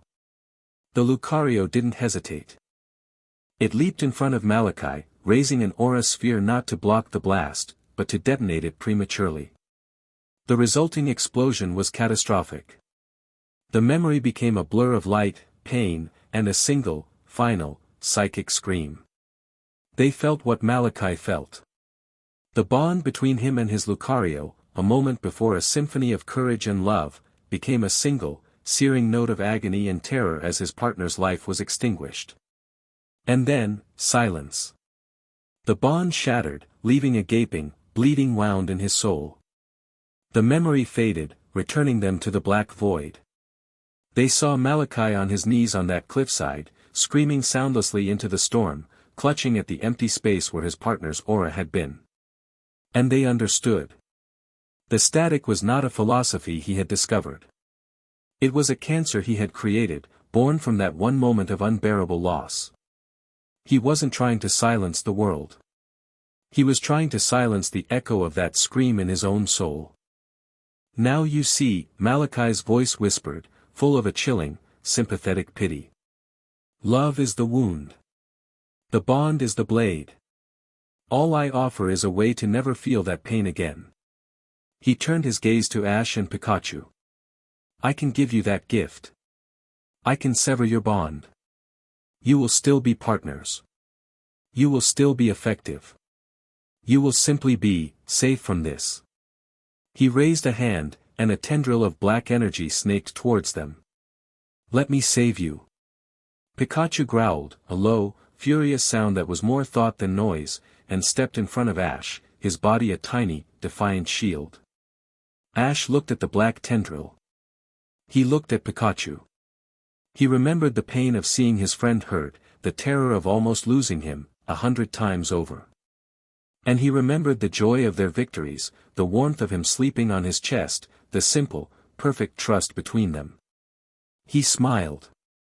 A genuine, brilliant smile that was an act of rebellion in this place of sorrow. No, thank you, Ash projected, his thought ringing with a clarity that cut through the darkness. You're wrong. The pain of losing them, it's the price you pay for the joy of having them. And I would pay it 1,000 times over. He stepped forward, his own aura flaring, a sun of gold in the endless night. Annabelle, her face streaked with tears from the shared memory, knew what she had to do. She focused her own psychic energy, not on Malachi, but on the memory itself, on the image of that screaming boy on the cliff. She held the wound open. You want to show me pain? Ash's voice boomed. Let me show you everything else. He didn't fire a beam. He didn't attack. He opened the floodgates of his own soul. Guided by Annabelle's psychic focus, he pushed his own memories, his own emotions, his own life, directly into the source of Malachi's pain. Malachi was flooded. He felt the overwhelming, unconditional love Ash had for his mother. He felt the fierce, brotherly bond with Brock and the exasperated affection for Misty. He felt the pure, unadulterated joy of soaring through the sky on Charizard's back for the first time. He felt the gut-wrenching sorrow of releasing Butterfree, a pain accepted for the sake of another's happiness. He felt the surge of pride as Sceptile defeated a Darkrai, the warrior's spirit shared between trainer and Pokémon. He felt the silent, perfect synchronization with Greninja, the feeling of two souls becoming one in the heat of battle. He felt the quiet, steady warmth of his connection with Annabelle, a bond of trust and understanding that was an anchor in the storm. And above all, he felt the billion moments with Pikachu. The sting of the first thundershock. The taste of a shared berry. The warmth of a hug after a loss. The electric thrill of a victory against impossible odds. A lifetime of tiny, perfect, chaotic moments of love, frustration, joy, and unwavering loyalty. It was too much. The static, a system built on the simple, binary logic of presence and absence, could not process the infinite, complex, contradictory flood of a living soul. The color of life was too vibrant for the absolute black. Malachi screamed.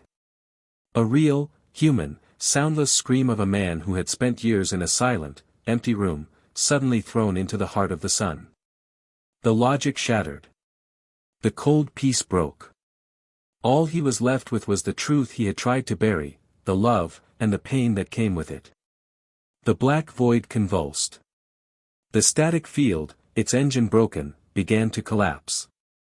The gray fog dissolved, the echoes vanished, and the fabric of the non-reality tore itself apart. Time to go. Ash yelled, scooping up Annabelle as the world dissolved around them. Charizard. With a roar that was finally audible, Charizard grabbed them, his wings beating against the collapsing void, racing ahead of the implosion. They burst back into the real world, out of the vortex and into the brilliant sunlight over the Whirl Islands. The battle was over.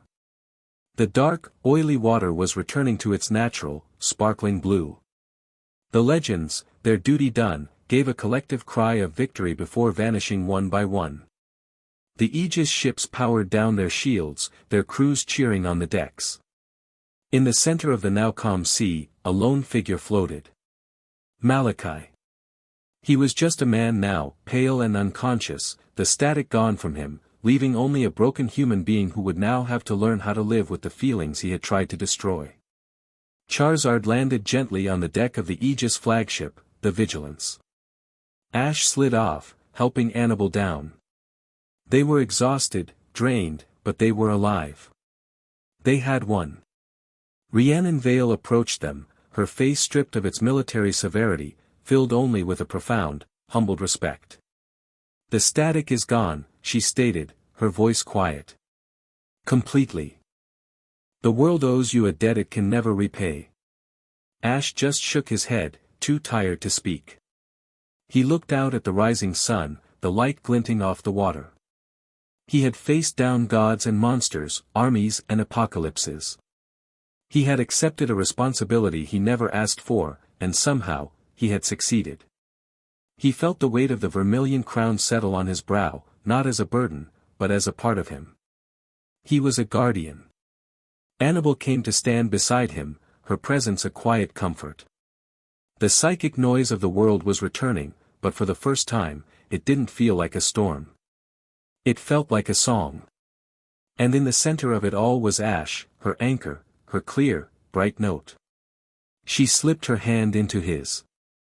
Their fingers interlaced, a simple, perfect connection. "What now?" she whispered, looking up at him. Ash looked at her, then at Pikachu on his shoulder, and out at the vast, endless horizon. The war was over. But the journey was not. There would be other threats. Other battles. Other friends to save. "Now," he said, a slow smile spreading across his face, his eyes shining with the light of 1,000 future adventures, "the real work begins." The end. Thank you for watching this video. Please be sure to subscribe to our channel and like this video.